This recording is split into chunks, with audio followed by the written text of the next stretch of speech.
What is good, WarBuddies? WarDaddy here. Today we are going to play Dota 2. Alright buddies, how's everyone? How are you guys? Meron naman na tayong sound. Tunog na tayo, diba? Alright. Game na tayo guys. Solo queue ulit. Ay. Hanggang ano lang ako guys. Until before T1 versus Execration, and then I will watch T1 versus Exe. Maybe I'll live that game. I'll stream that game.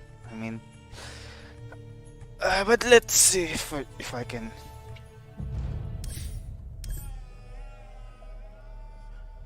Liquid. Okay. This one. Ana Thompson.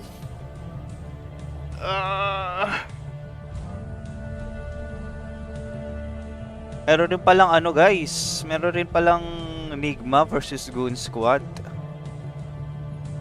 S4 Goon Squad na pala siya. Ano kaya maganda panoorin? Ito na lang tayo, T1. Bahala na. Tignan na natin mamaya guys. Para malupit.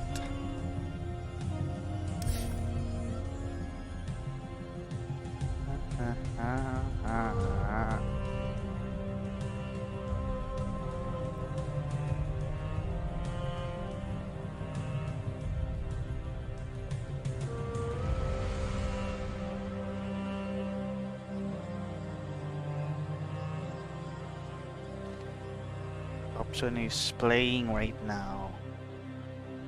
Dash Rock. Option is playing. Ang pinapractice na si Dash Rock guys Radiant's middle tower is under attack.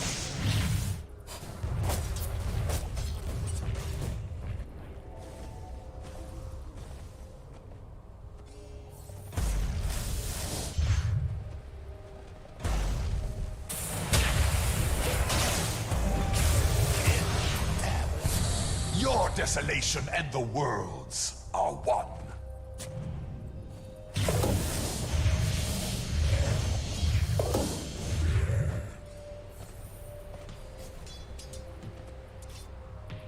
Dire's top tower is under attack. Blessings.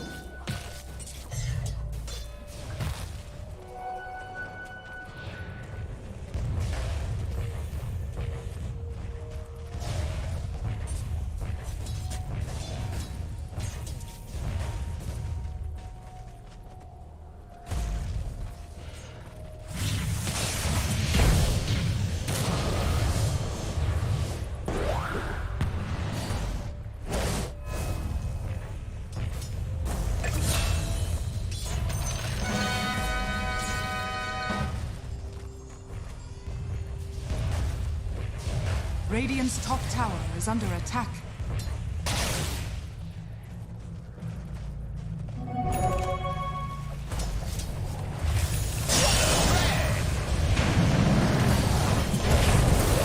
Radiant's top tower is falling. Open grave.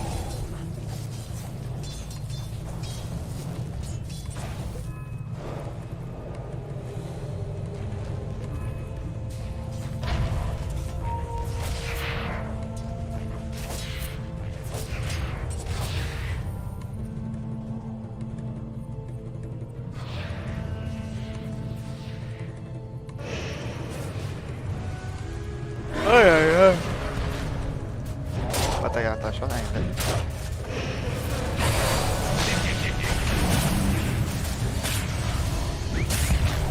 Reduced to your elements. Radiant's middle tower is under attack. And your spark. What?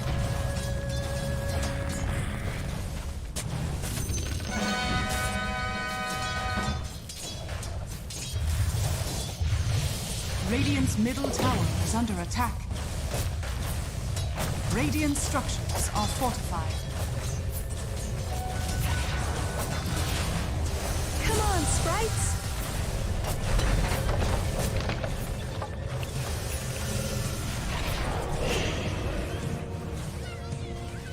Radiant's bottom tower is under attack.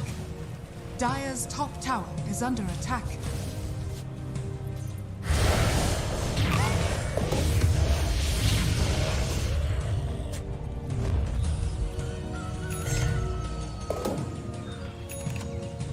Dire's bottom tower is under attack. Regeneration!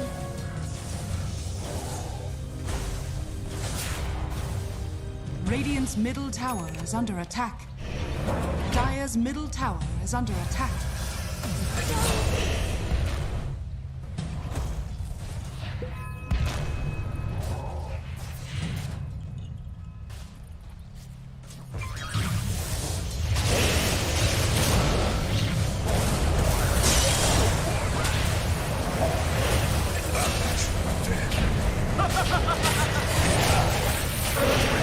Takot yun to.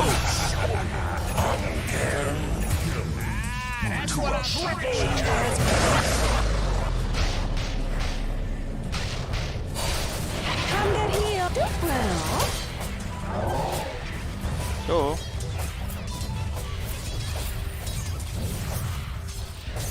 walang attacks with si Void.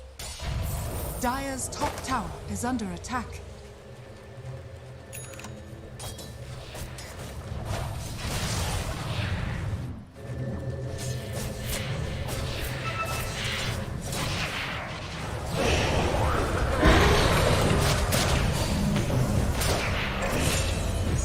within mysteries.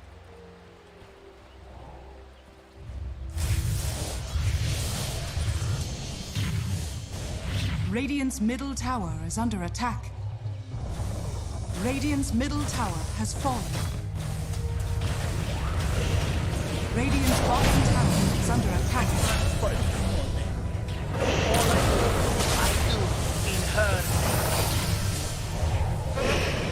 Radiant's bottom tower is under attack.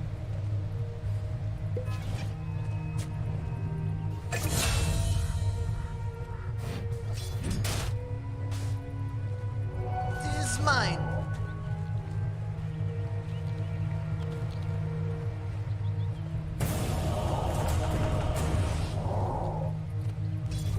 Invisibility.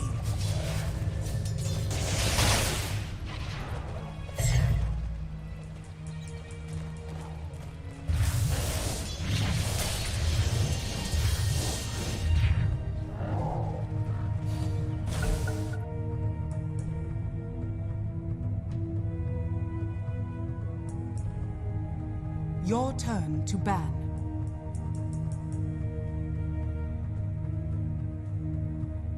Five seconds remaining.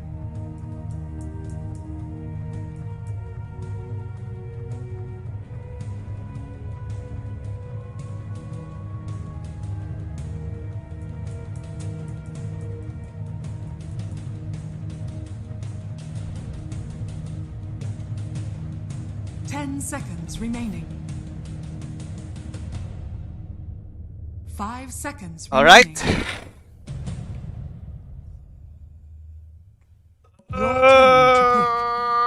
pick. I'll go for Life Stealer. Should do want to play through. Pick, bro, pick.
What? What? GG.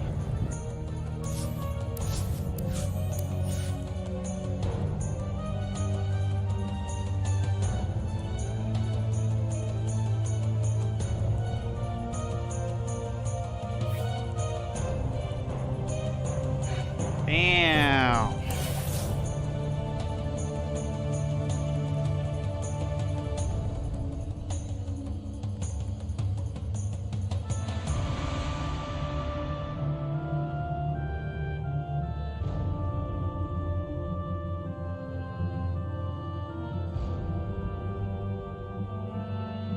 Gege ah.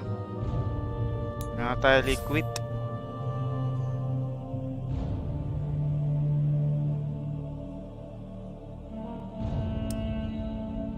Nag-random act siya eh.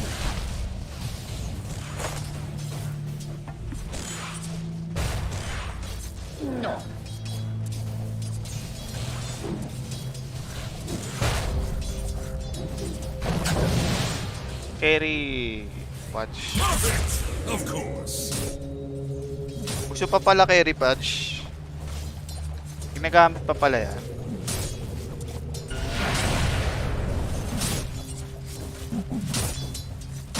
Welcome. Deny.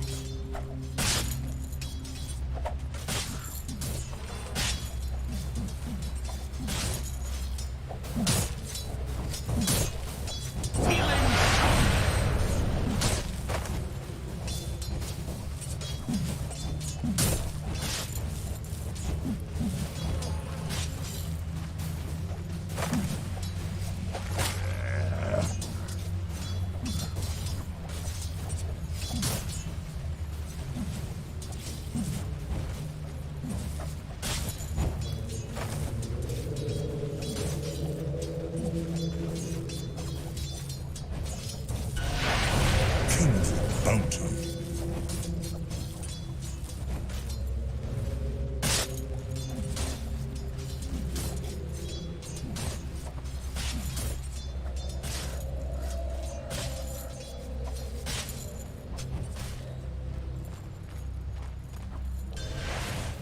Dire's middle tower is under attack.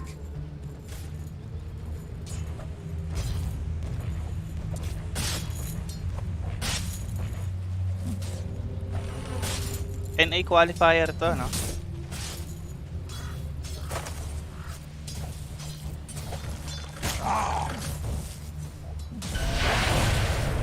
Parang mahirapan sila dito, mama. Sa bagay, morphling naman yan. Kaya-kaya naman ano eh, patch. Kaso, hindi pa rin eh.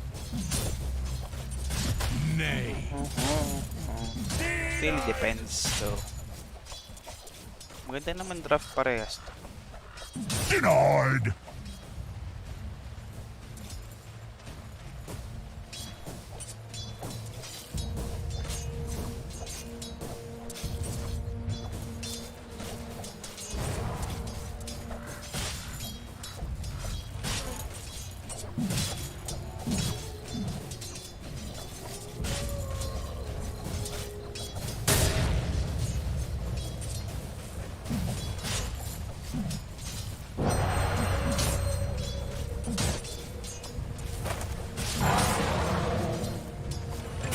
It's gonna be a massacre.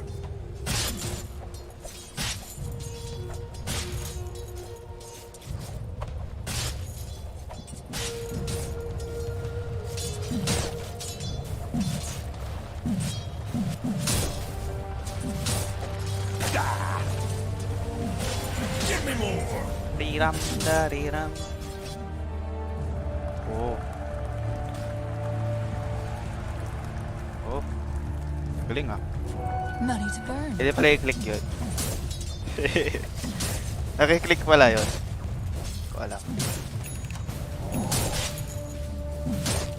The time. My thrift rewarded.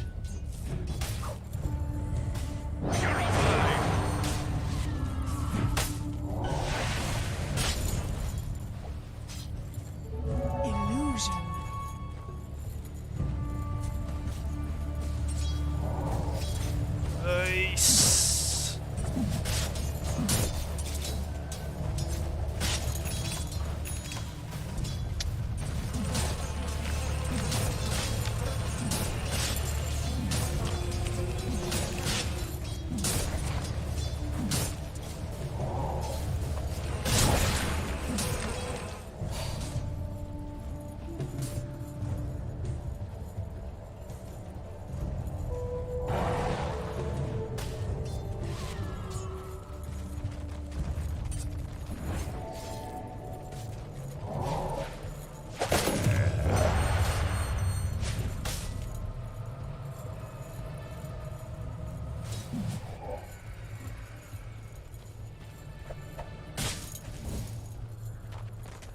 Bagong ano, parang backstab to ni Ricky.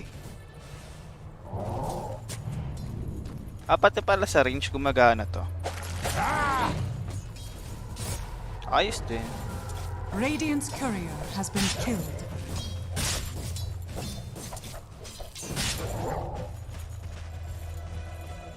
Soul Ring.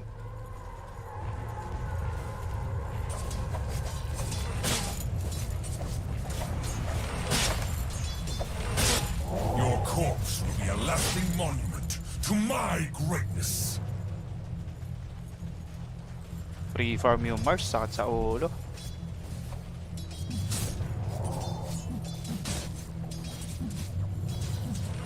There, there.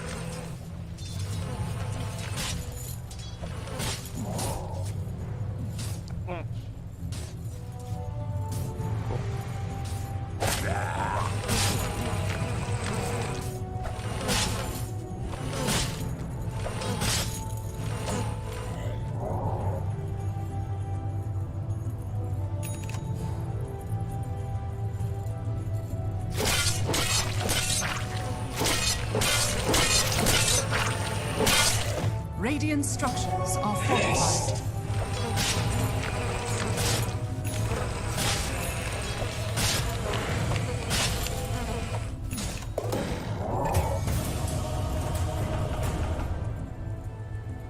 Daram, dararam, dararam.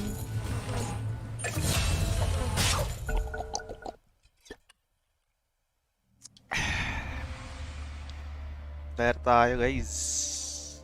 Your turn to ban. Hello, Maria Abigail Fernandez. Welcome to the stream, buddy. Thank you for stopping by. 5 seconds remaining.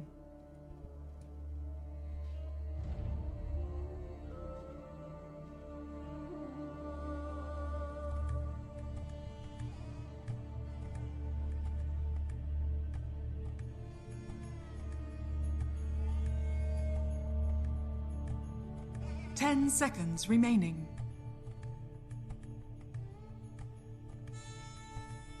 Why? 10 seconds remaining. 5 seconds remaining. Your turn to pick. Humble person. Ah!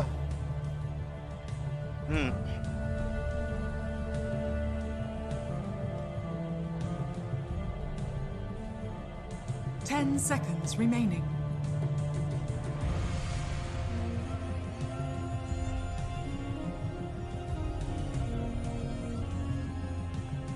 Ten seconds remaining.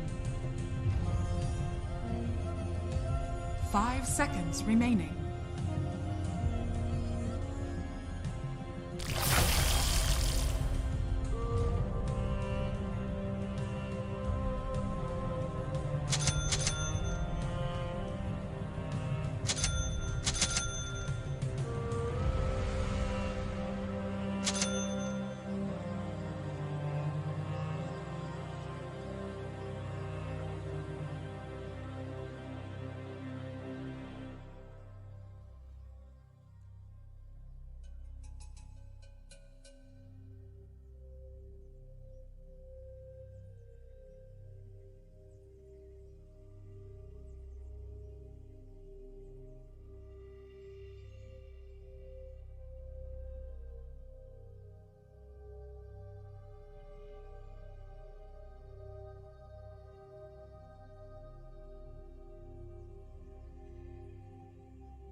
Bagay, apat na int sila, oh.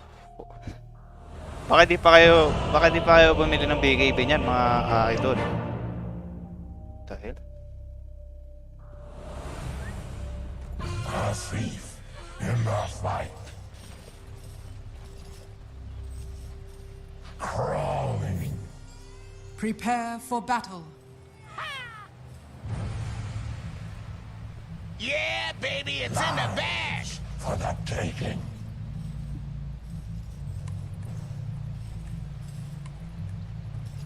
As the master requires.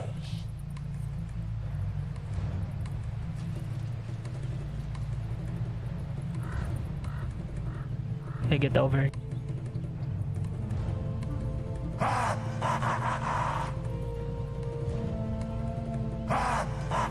Finally! I am compelled to thank you.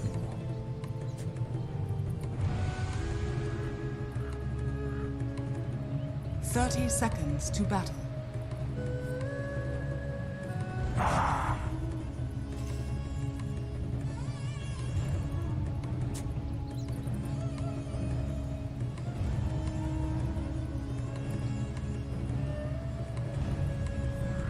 I surrender. This guy has no chill, man. 这一把要以战成神，打你个5个。 I steal ahead. The battle begins. Oh, master, behold all these lives for the taking.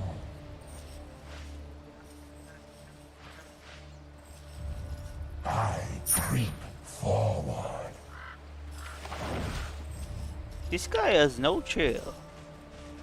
No chains can hold me.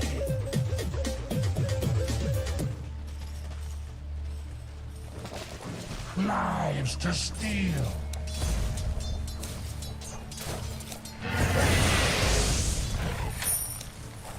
Yes, master. I'm under attack. No. Forward.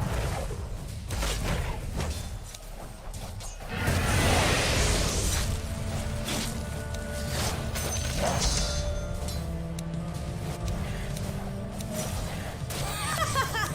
Ano naman to?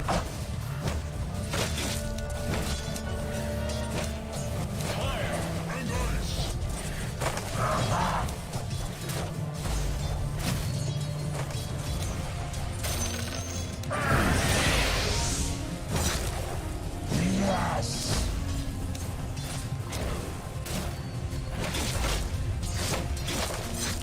Let me at him.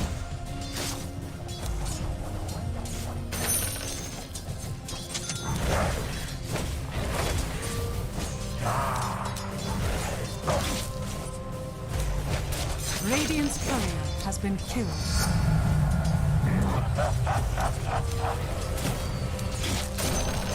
Yes, master.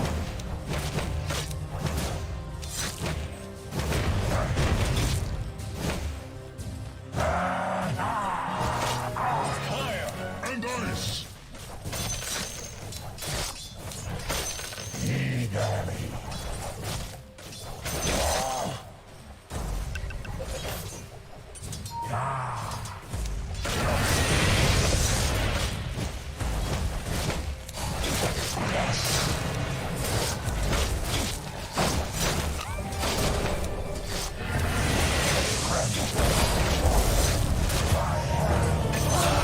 Why did you back? Ayan.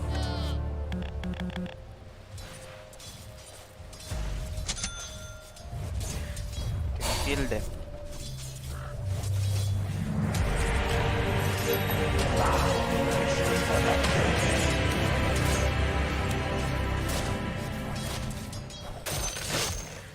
Yeah, I'm under attack.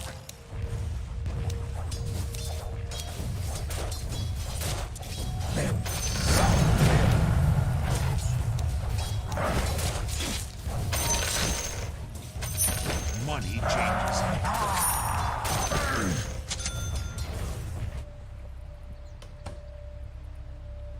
Forward.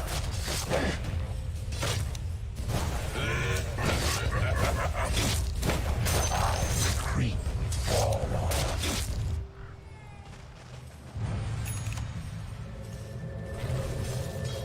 As the rest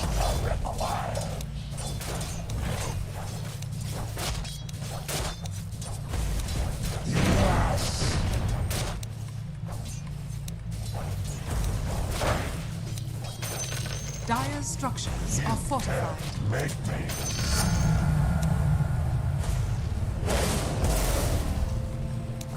No chains can hold me.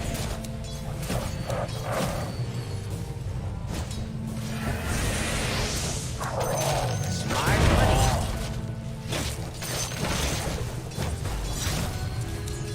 Finally. Your middle tower is under attack. Lies to steal.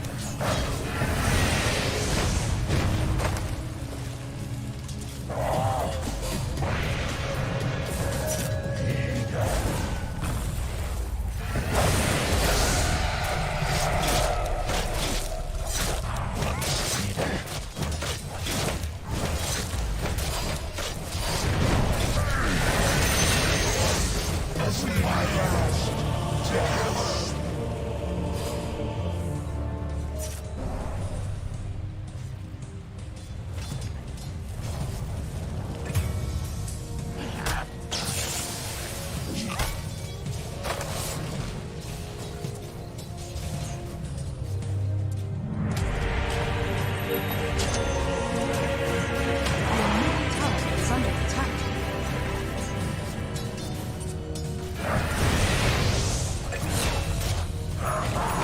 I'm not ready. Yes, Master. A stolen life. Your top tower is under attack. As the members are required.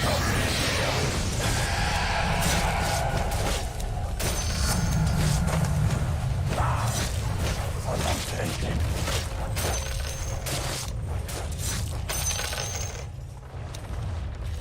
I scramble. Not yet. Eagerly.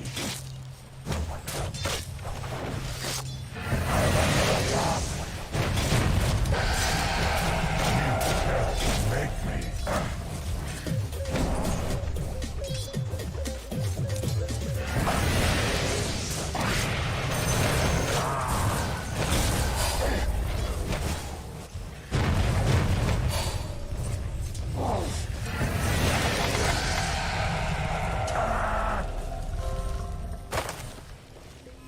I creep forward. I'm the master. Double damage. Yes, master.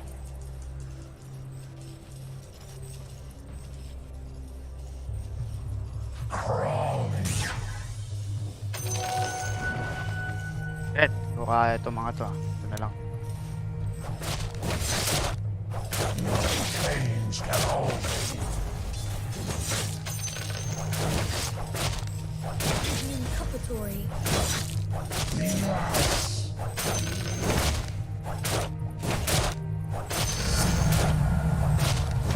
Finally.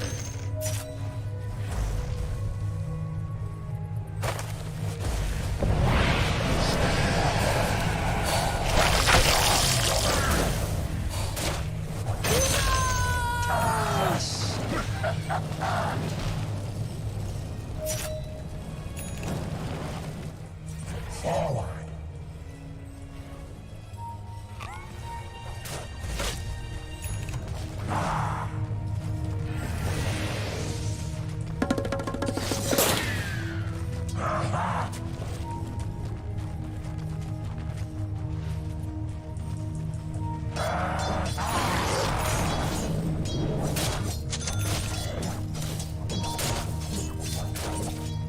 Yes, master. Your top tower is under attack.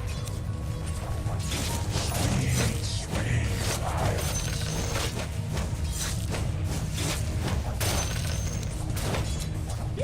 Finally. The hell?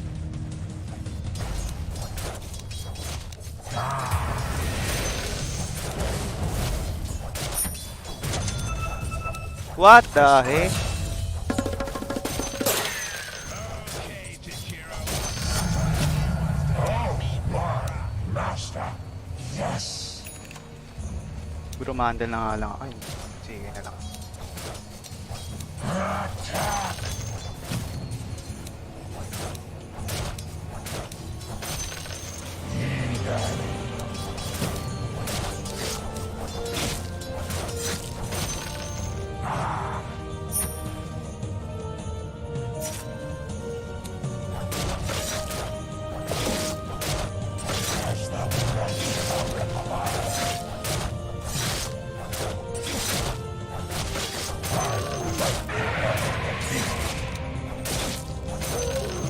Spray your nuts.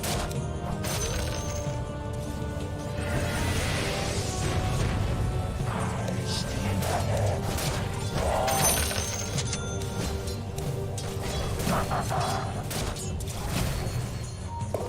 Yes, master.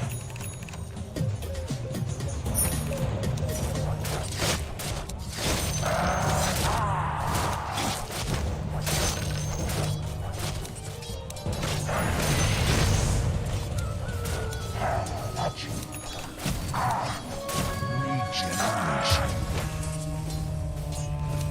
My pleasure.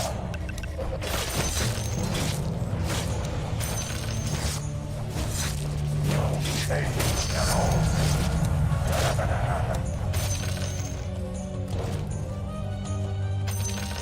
Lives to steal. Jakiro TP bottom, Jakiro TP bottom. Go chill them. Jakiro TP bottom.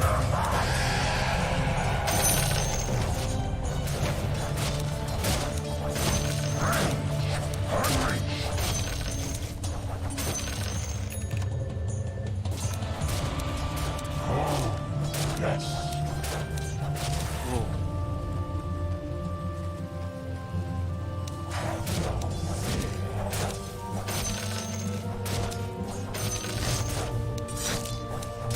With my bare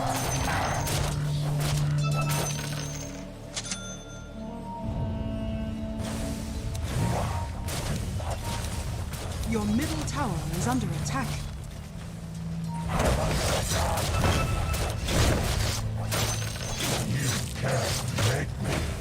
Your middle tower is under attack. Radiant structures are fortified.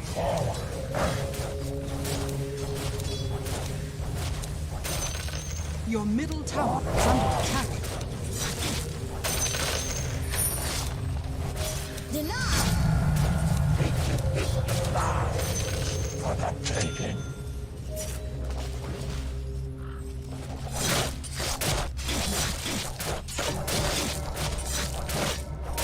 Yes.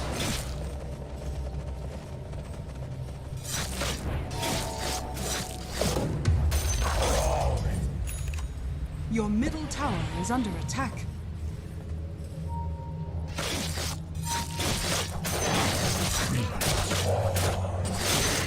Your middle tower is under attack.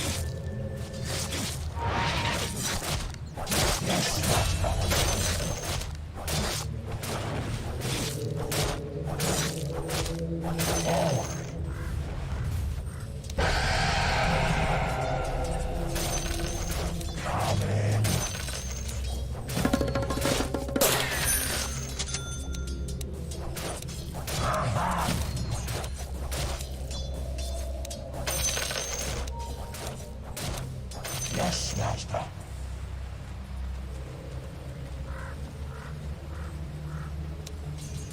Yes.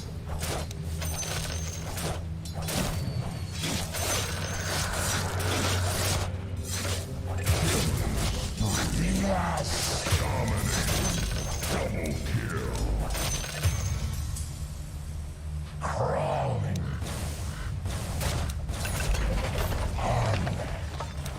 Your bottom tower is under attack.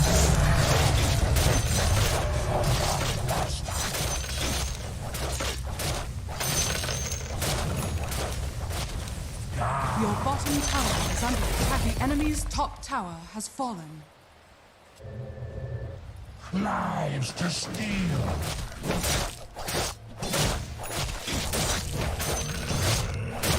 I creep forward.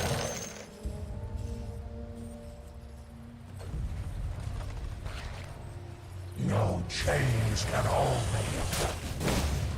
Dire's structures are fortified. The enemy's bottom tower has fallen. Go for my master.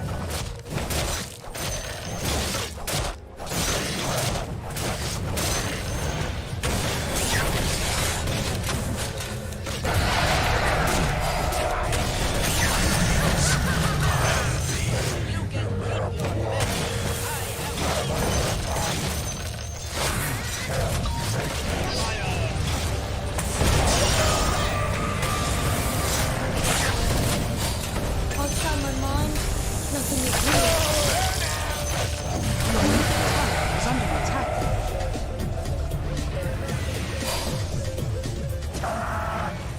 Yes, master.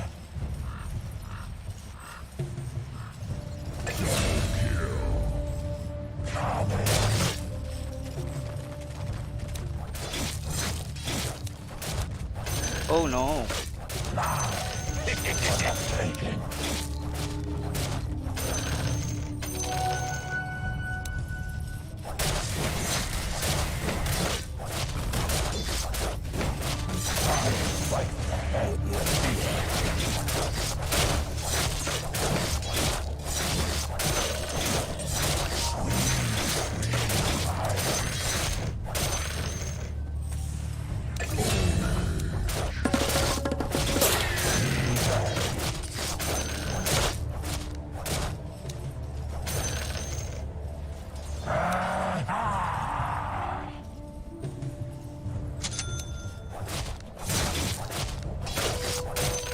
Your middle tower is under attack. A journey.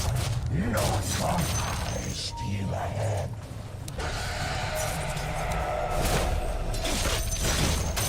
Your middle tower has been denied. Finally.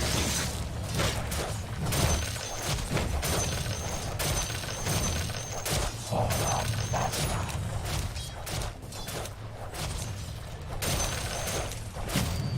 Lies to steal.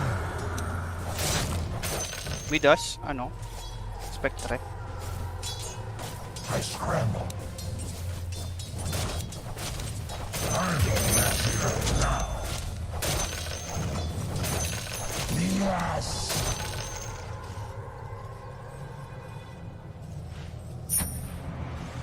Finally.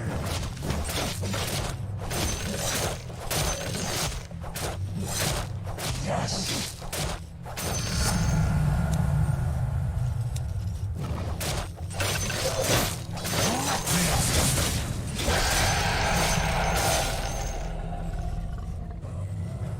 Eagerly.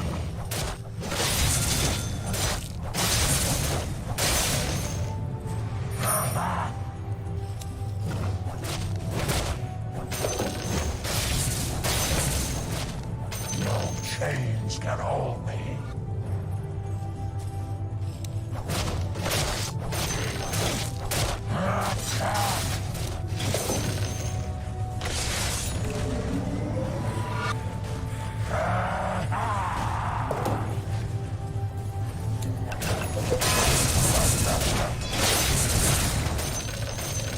As the master requires.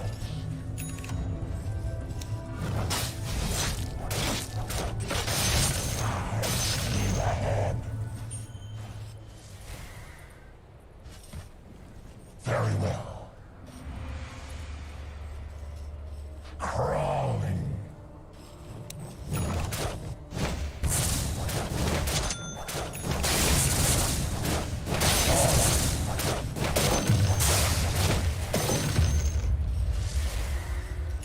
Lives for the taking.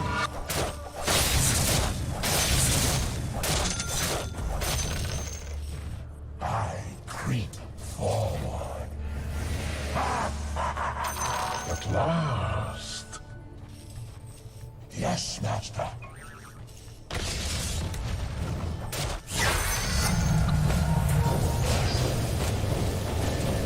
I got big butt. Hard carry. I hardly care. Sayang, hindi ako nakapag-invest. Can't make me.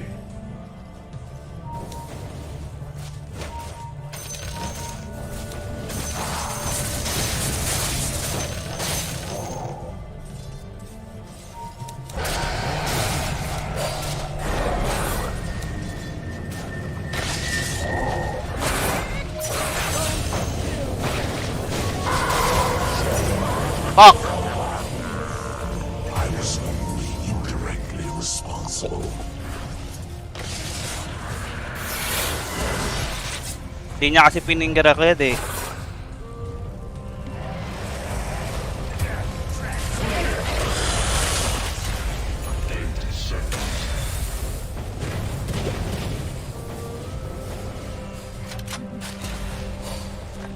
Your top tower is under attack.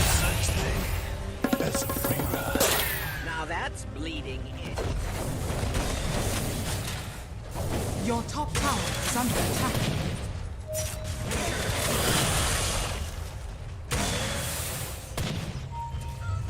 Your top tower is under attack. Your top tower has fallen.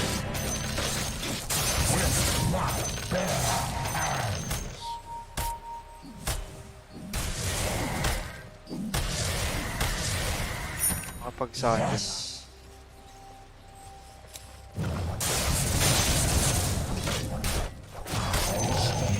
Baduy talaga ni ito, nakaka-org. Buisit na ogre smash yun.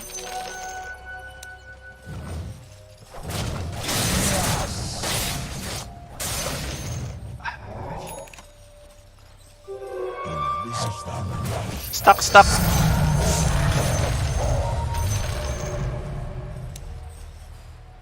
Ayun, pinag-stop. Lives just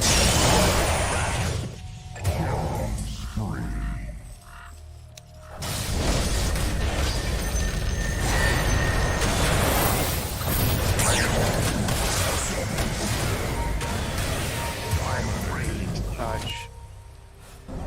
Like a match already dimmed down, your mind snuffs out.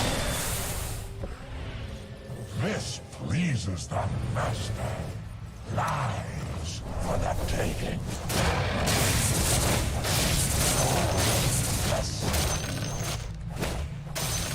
You can't make me.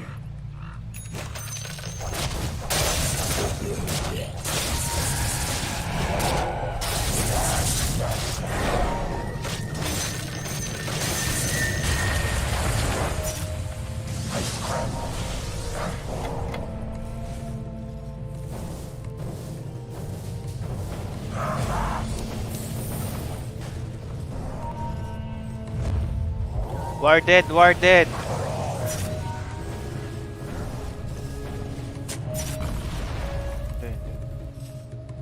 Ay, may sentry pala doon. Sorry.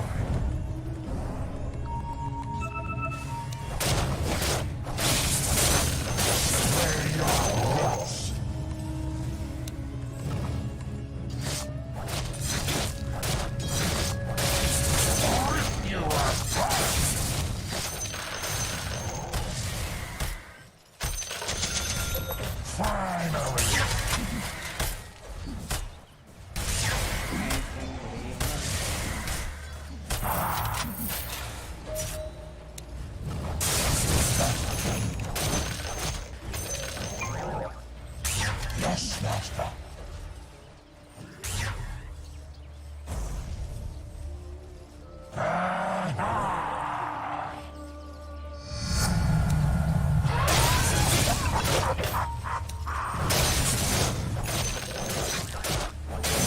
Nations can hold me.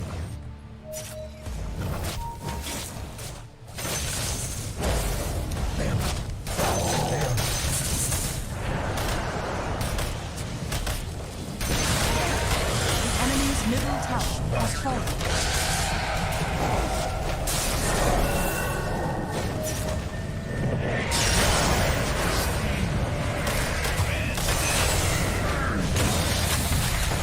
Radiant structures are fortified.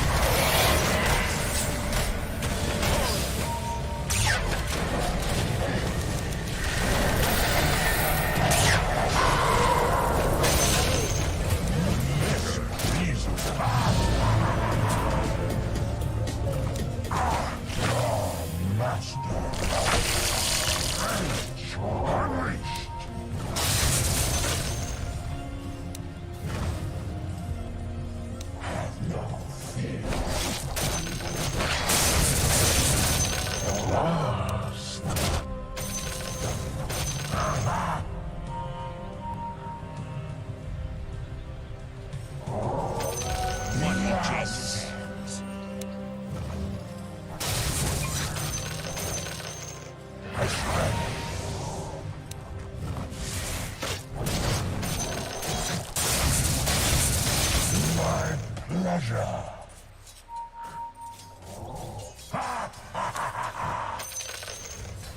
Yes, master.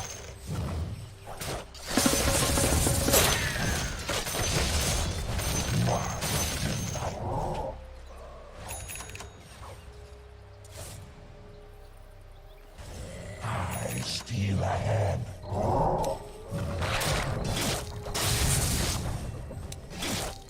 With my bare hands.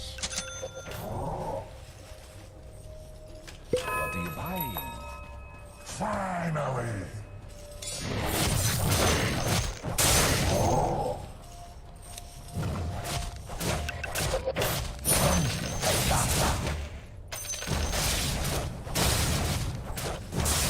No chains can hold me. Haste. I creep forward.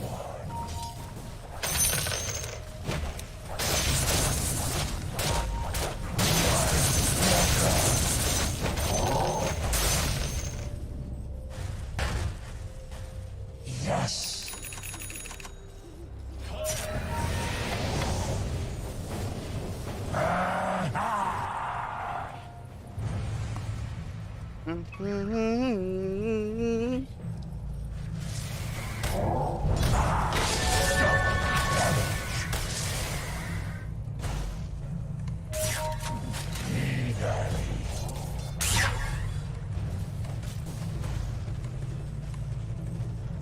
You can't make me.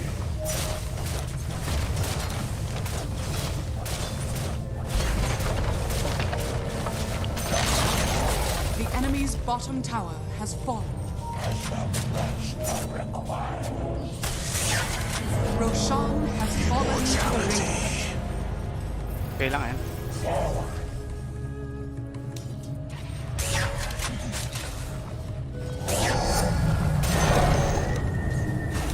Sweet.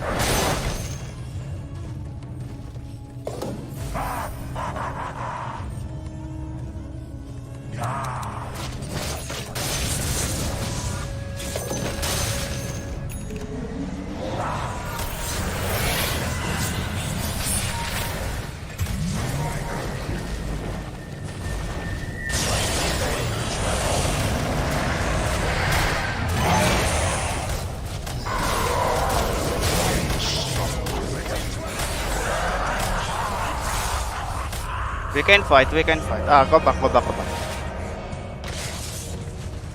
Your top tower is under attack.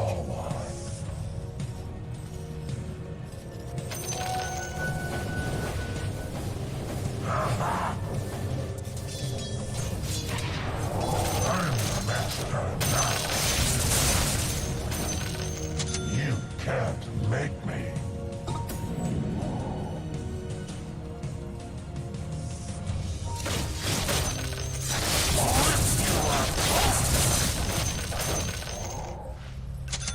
Big bug.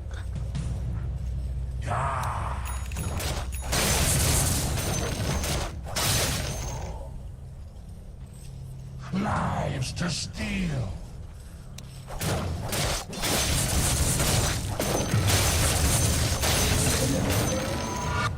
Yes. Life's mastery. Gold for my master. Generation for the taking.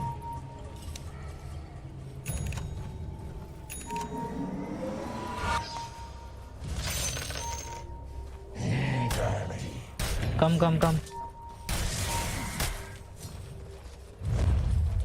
Finally.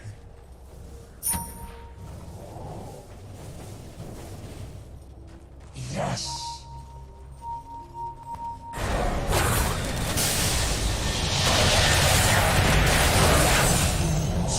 Your bottom tower is under attack.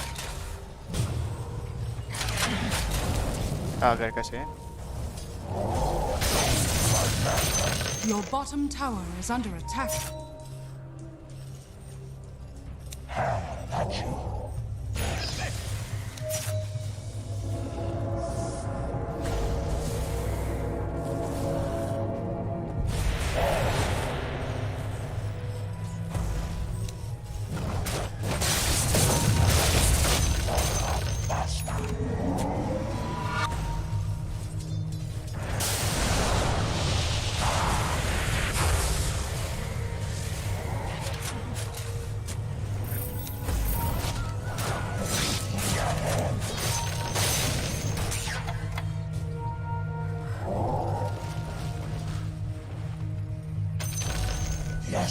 Double trouble.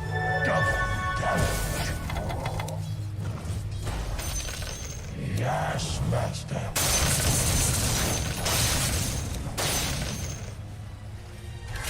As the master requires.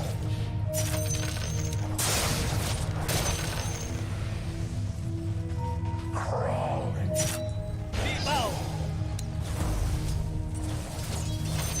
Unstoppable.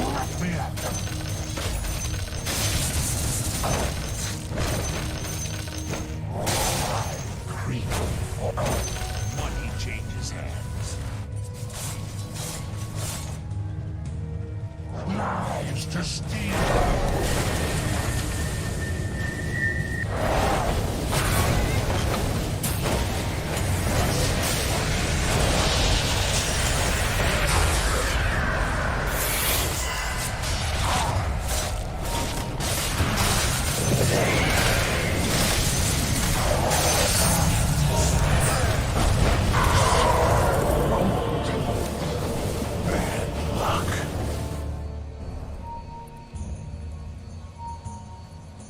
Your top tower is under attack.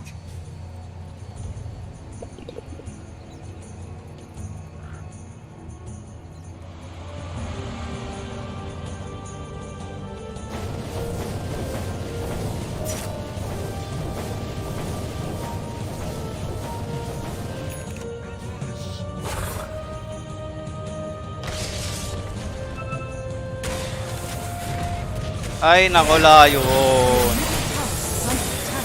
Layo, Nechi.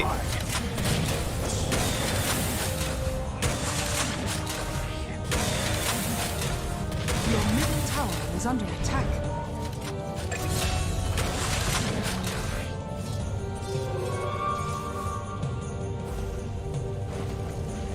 Your middle tower is under attack.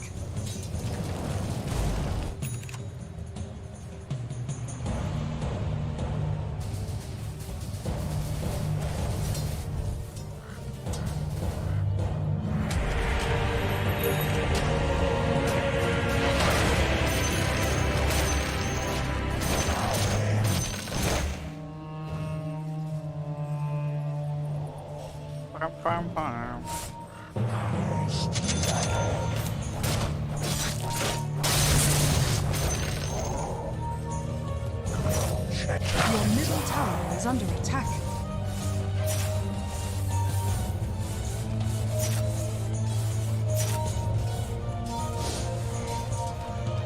Radiant player has been killed.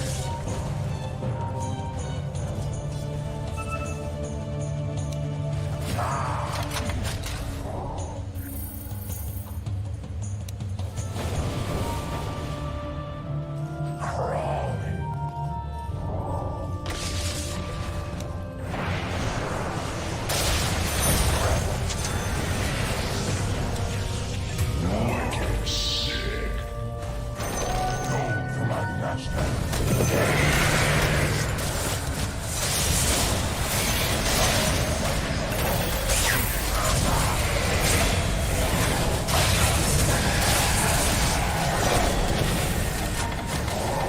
Yes, master.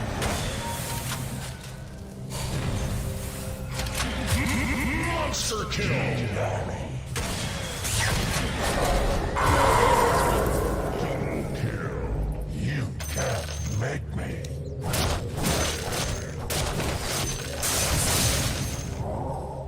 As the master requires.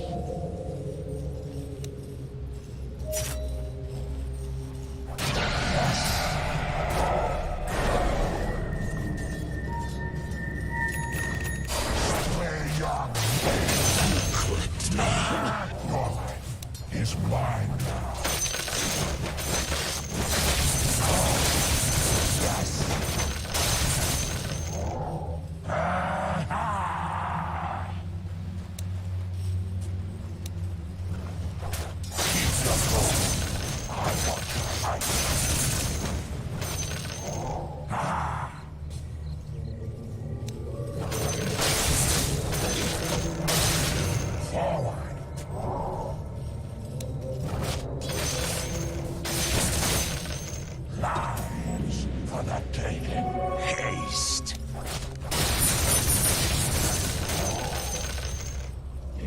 Yes, master.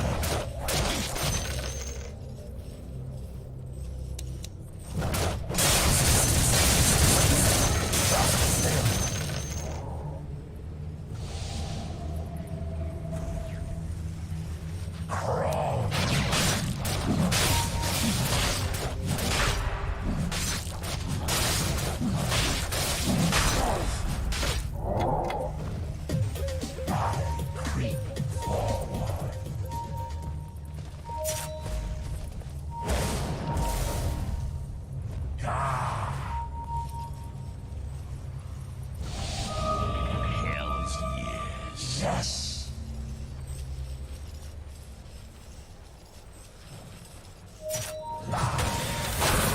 Take it.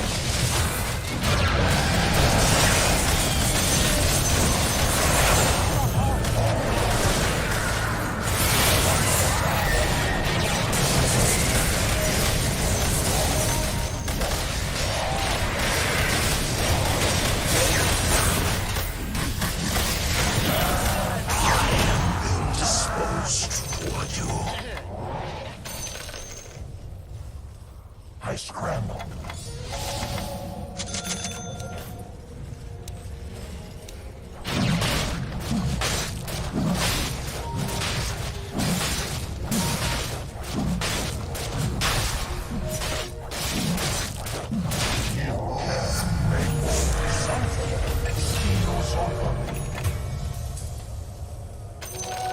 Lives to steal.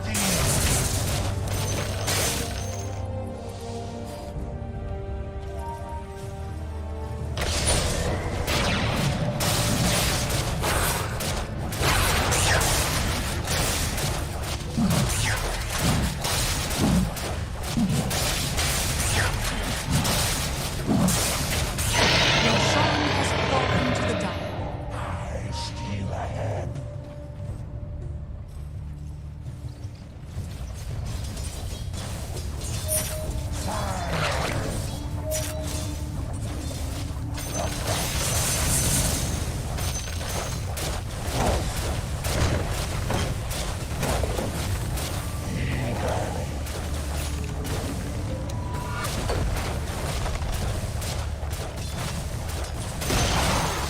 The enemy's middle tower has fallen. As the master requires.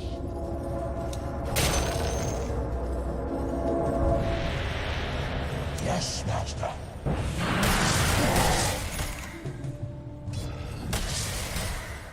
No chains can hold me.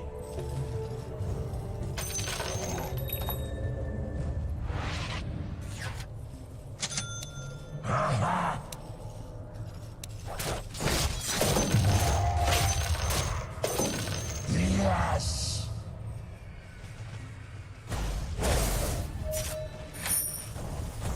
I steal ahead. Bat, come here, bat.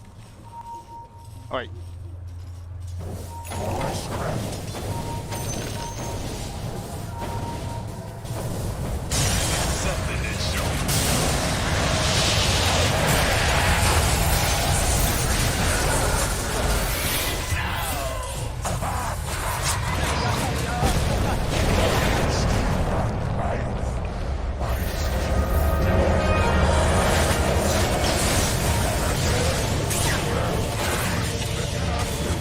Jeez.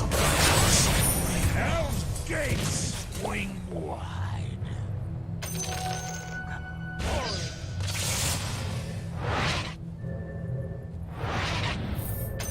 At last.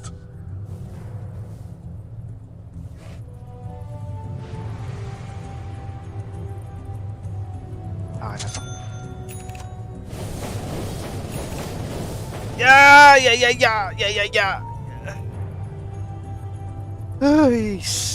Ay, size. Your middle tower is under attack. Dire structures are fortified.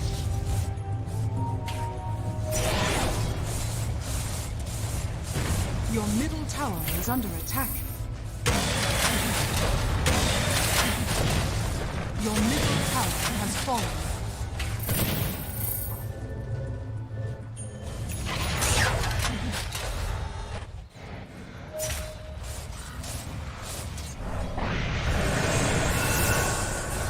Your middle Flicker! tower is under attack. Dire structures are fortified. Diyos ko po. Your middle Bonak. tower is under attack.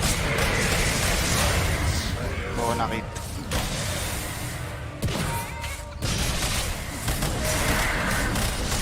Your middle tower is under attack.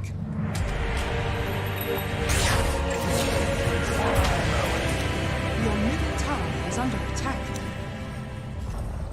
Your middle tower has fallen. Your middle barracks are under attack. The enemy's top tower has fallen.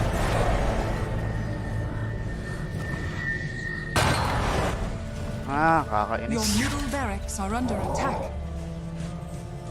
As the master required. Your bottom tower is under attack.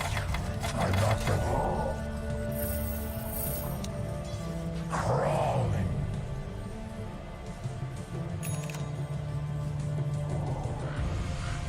You can't make me.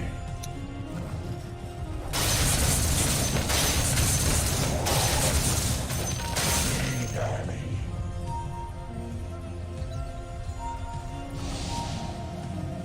I creep for visibility.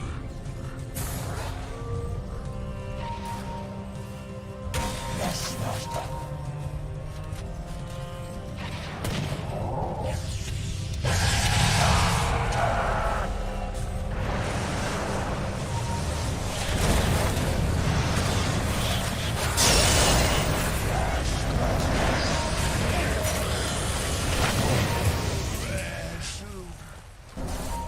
Back, back, back!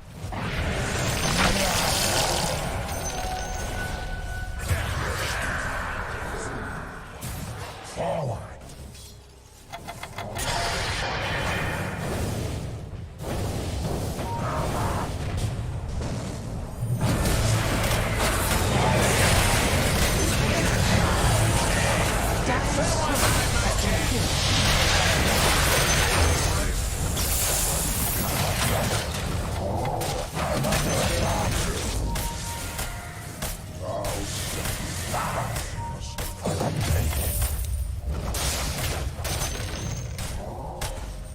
We don't talk anymore.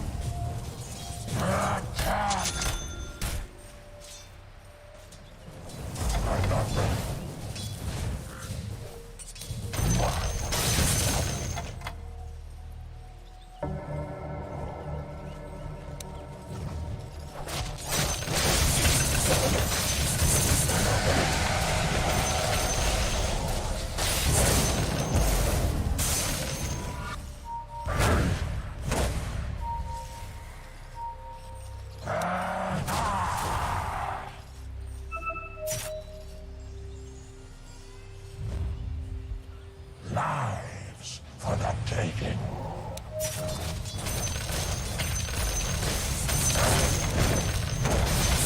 Radiant structures are fortified.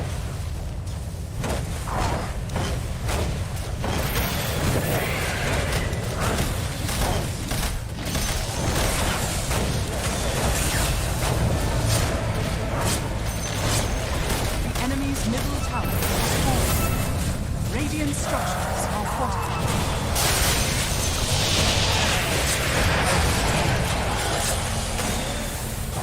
Creep for.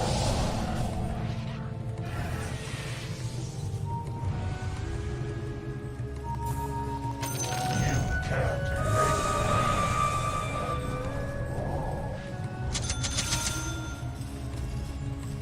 Crawling.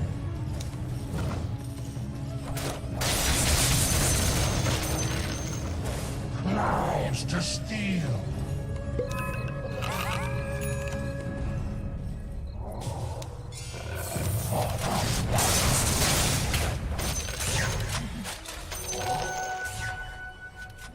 Yes, master.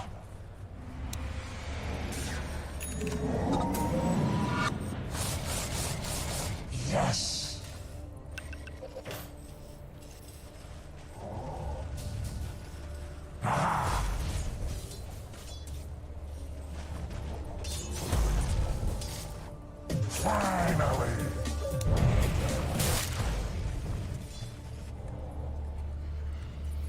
As the master required.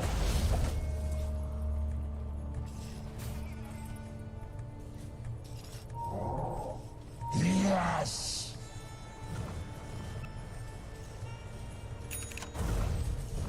No chains at all.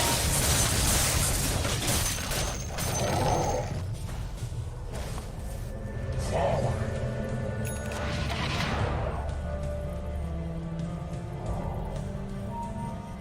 Eagerly. It's not done. They steal ahead.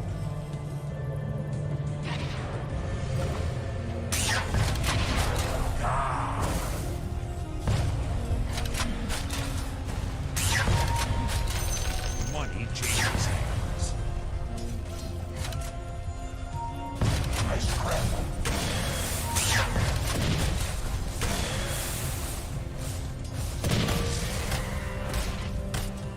Yes, master.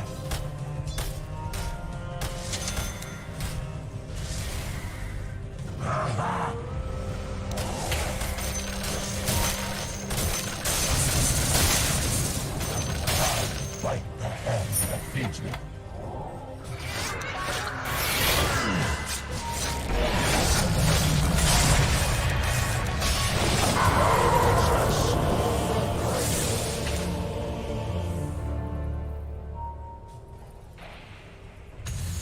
Your top tower is under attack.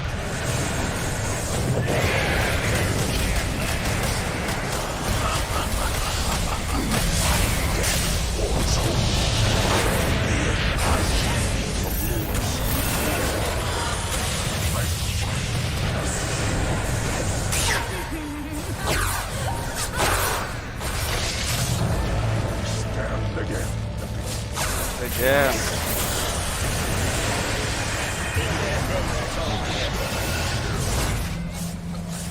My hands are triple kill. You'd have done better to close yourself. Shiva is the key. Good your scraps of armor, did you?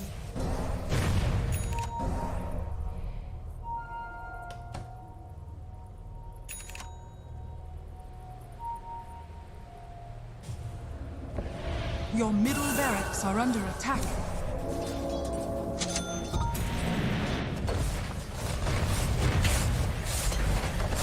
Your middle barracks has fallen.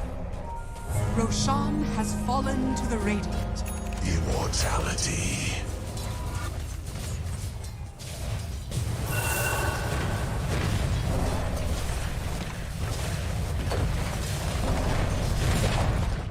Your top tower has fallen.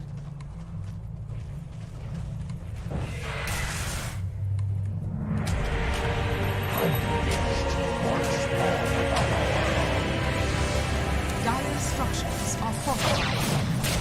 Your top tower is under attack.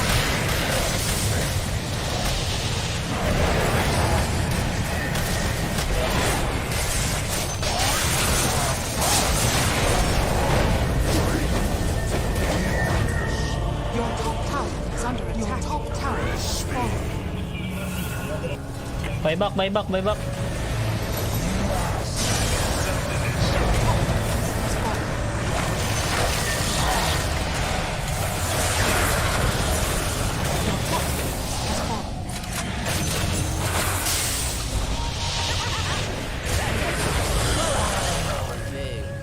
Visitors to the outer dark.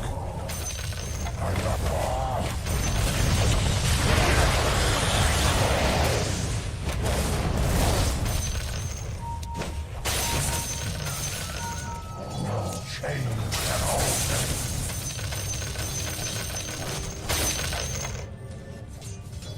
I'm not ready.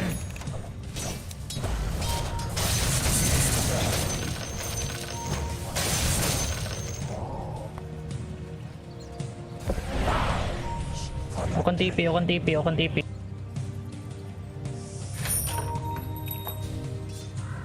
Yes, master.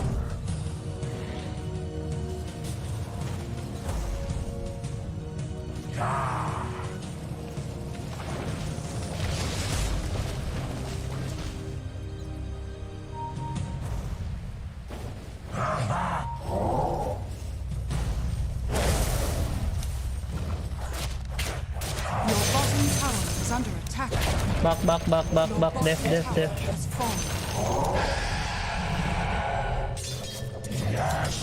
Your middle tower is under attack.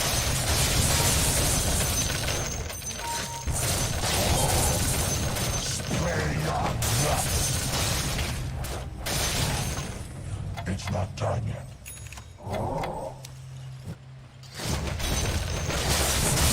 Your bottom tower is under attack.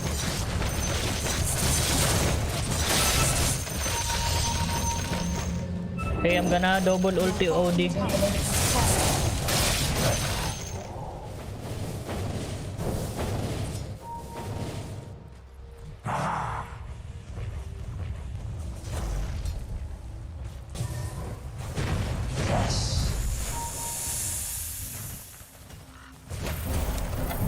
Can you hit the...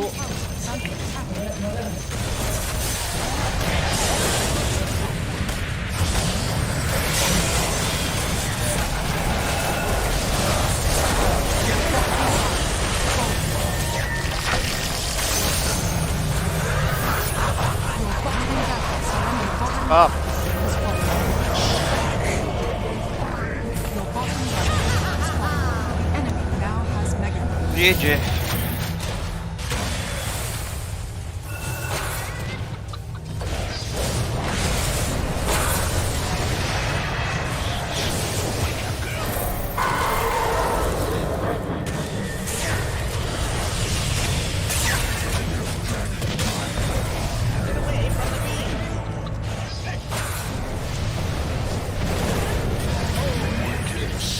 Your middle tower is under attack.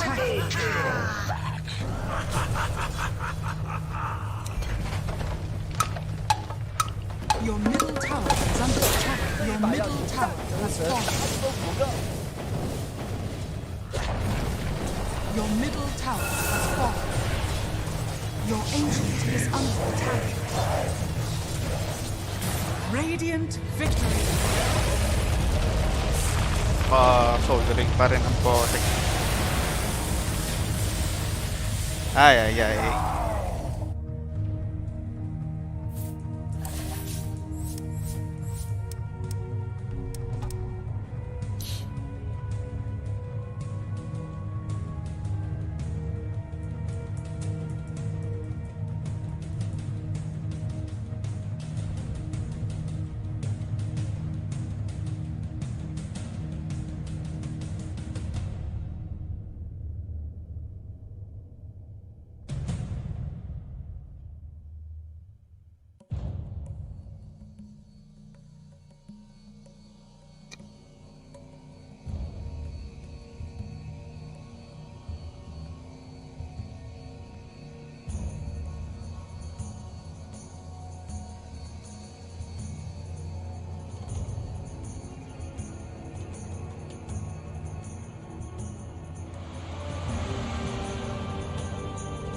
Papaaga ata yung T1 ah.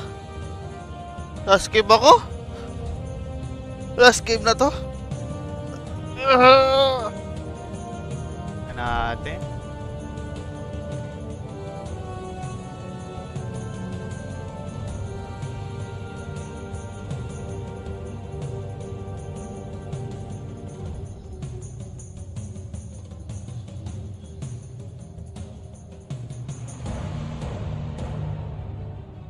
Ito na pala eh.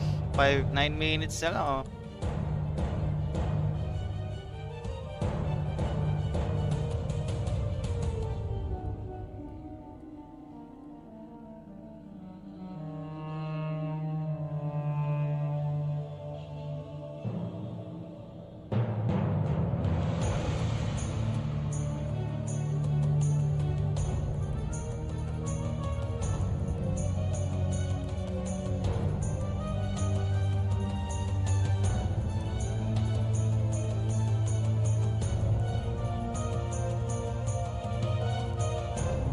Kanta kaya ako guys.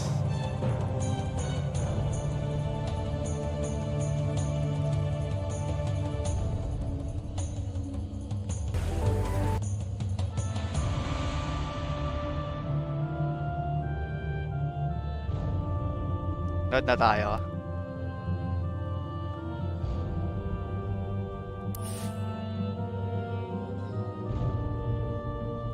Paano ba to?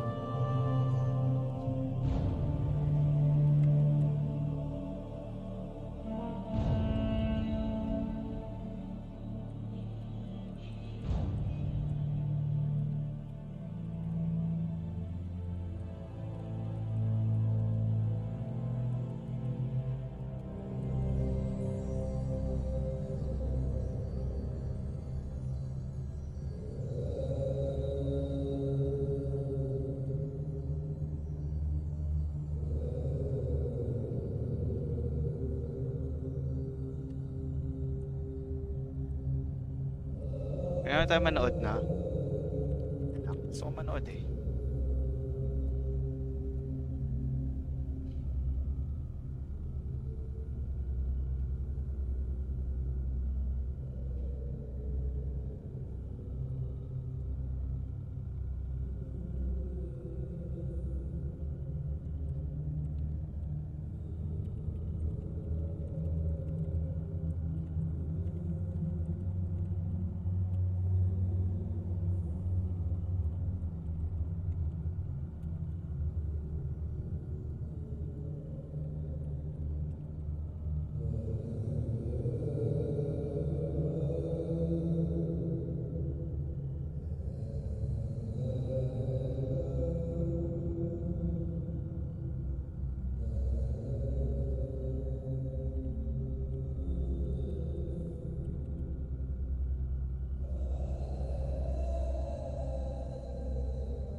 Oh, tapos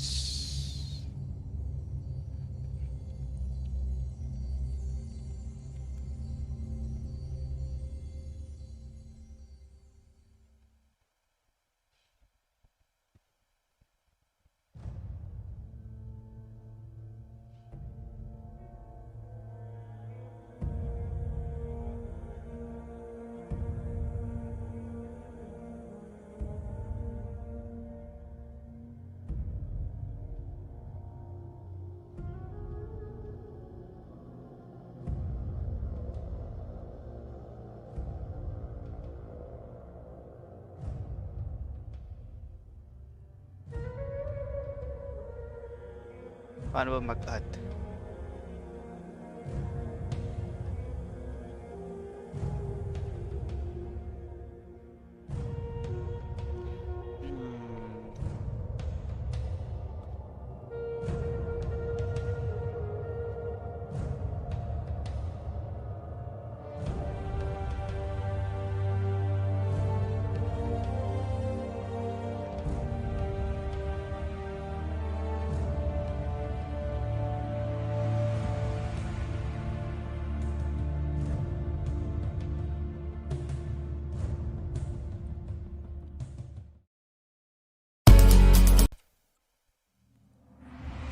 Yo.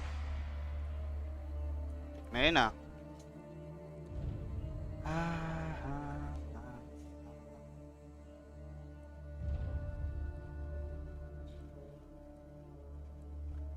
Guys,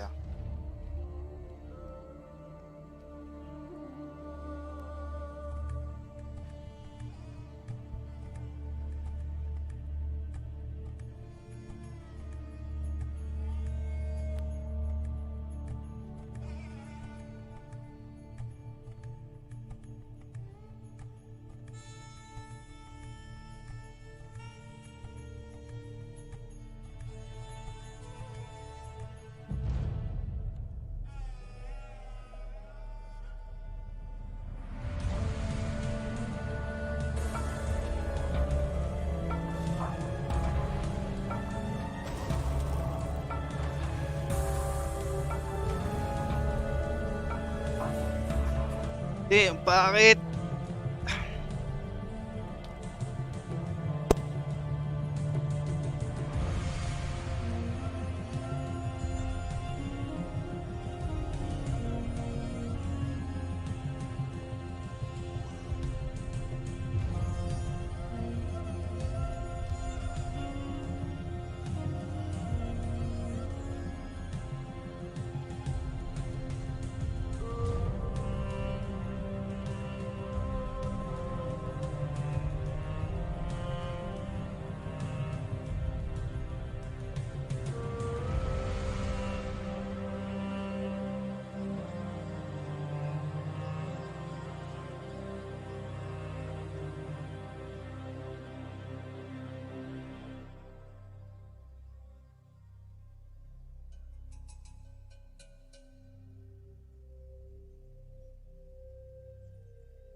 The night here of day one for the Southeast Asian TI-11 regional qualifiers. We've got T1, the new iteration of T1 with Anna and Thompson joining Zephyr, Whitemon, and Cuckoo going up against the dark horse in Yan, okay na Execration. guys. Denog. Nota tayo. I can see this going anyway.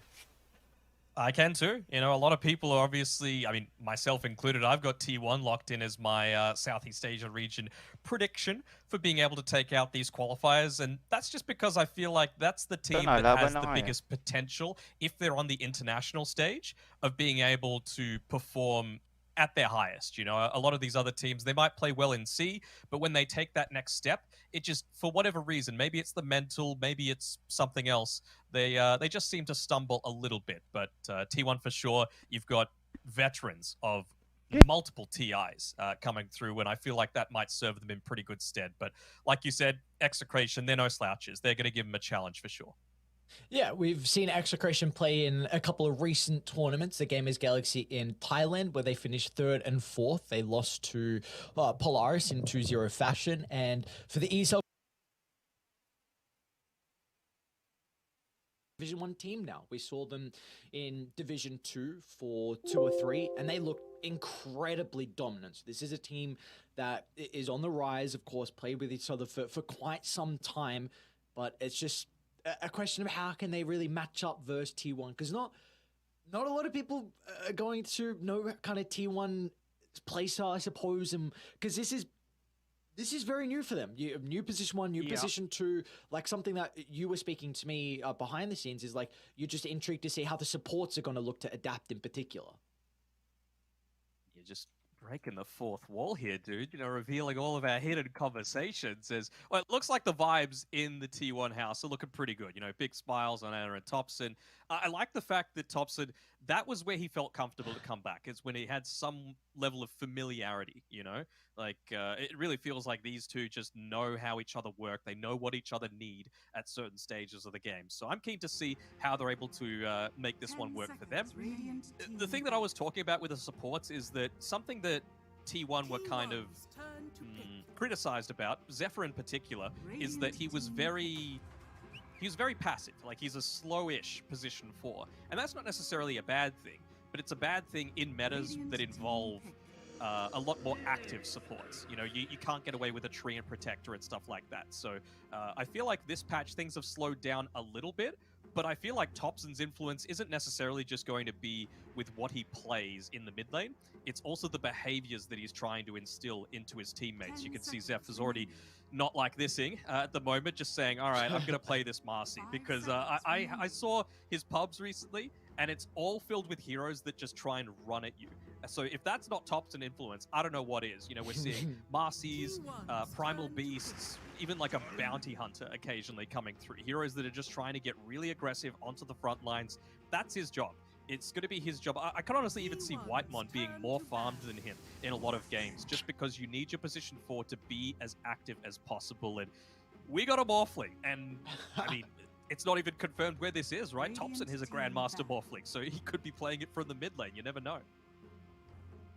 In regards to Execration in their first phase, though, this is something that they are incredibly comfortable on. Back to the days, not really long ago, but when DP was playing as a position 5, Vincenzo had an exceptional death profit, and they were even still playing it as a position 5 for quite some time. But not only does he play it very well, Bob has an incredible death profit. You can even give it to Tino on the off lane, and they've already at least secured a strong lane if it is going to be that death profit 3 and the tiny 4. But there's a lot of flex here for Execration, and something that they've won multiple games off with this combo. Yeah, even just, I mean, Shanks on the Tiny on its own, right? Yeah. It's just such a formidable combination that you need to be worried about. Like, he is, in my opinion, the star of this team. Like, he always seems to be able to find those next level plays coming through as we get a nice little close-up of Shanks. You know, red-haired Shanks, big One Piece fan. Sorry, that's a weeb reference, Aries. You wouldn't get it. But his Snapfire next level, there's nothing cringe about anime, all right? Tiny, very, very good as well. So I'm keen to see if he's able to put the team on his back for this one. One of the other players that's going to need to do so is Bob. I see Bob as, for people that haven't watched too much of the SEA region, the mid laner with the highest variance coming through in terms of his play. He can either be like an absolute tier 1 mid laner, or he can kind of look tier 4 dumpster level. It's because he goes for all of these big plays, right? And sometimes when they come off, it looks amazing. When it doesn't, it ends up looking a little bit silly. Thankfully, maybe for his sake, the Bat Rider is one of the heroes that he does that mostly on, and it's been banned out by T1. So I'm keen to see what he picks up. Yeah, the puck as well is another thing that he thrives on, and T1 to ban that out. So we'll see if Bob's going to be playing in his comfort zone. And like you said, really the big issue for him is his consistency. Can he stay consistent?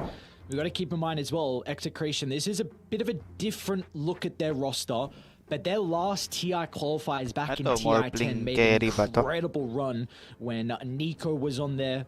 of course now known as Force as well on Polaris. So Execration know a thing or two about making deep runs in TI qualifiers. Yeah, they got all the way to 4th before beaten by Boom, I believe, 2-1. And that was with Palos and Vincenzo, I believe, are the only 2 members still as part of the roster. Vincenzo, of course, a TI veteran, going all the way back to TI 7. Did fall out in, not last place, but second last place, but you still got that experience of being able to be at the top level fighting against a lot of these teams. So this is, we talk about the individual gameplay, but the mental aspect of it, that's going to be on Vincenzo's shoulders to be able to captain this team very effectively, keep them nice and calm, and really rally the troops together if perhaps they're getting a little bit discouraged. I'm seeing a lot of Lich come out, and I'm not sure how confident I feel about it.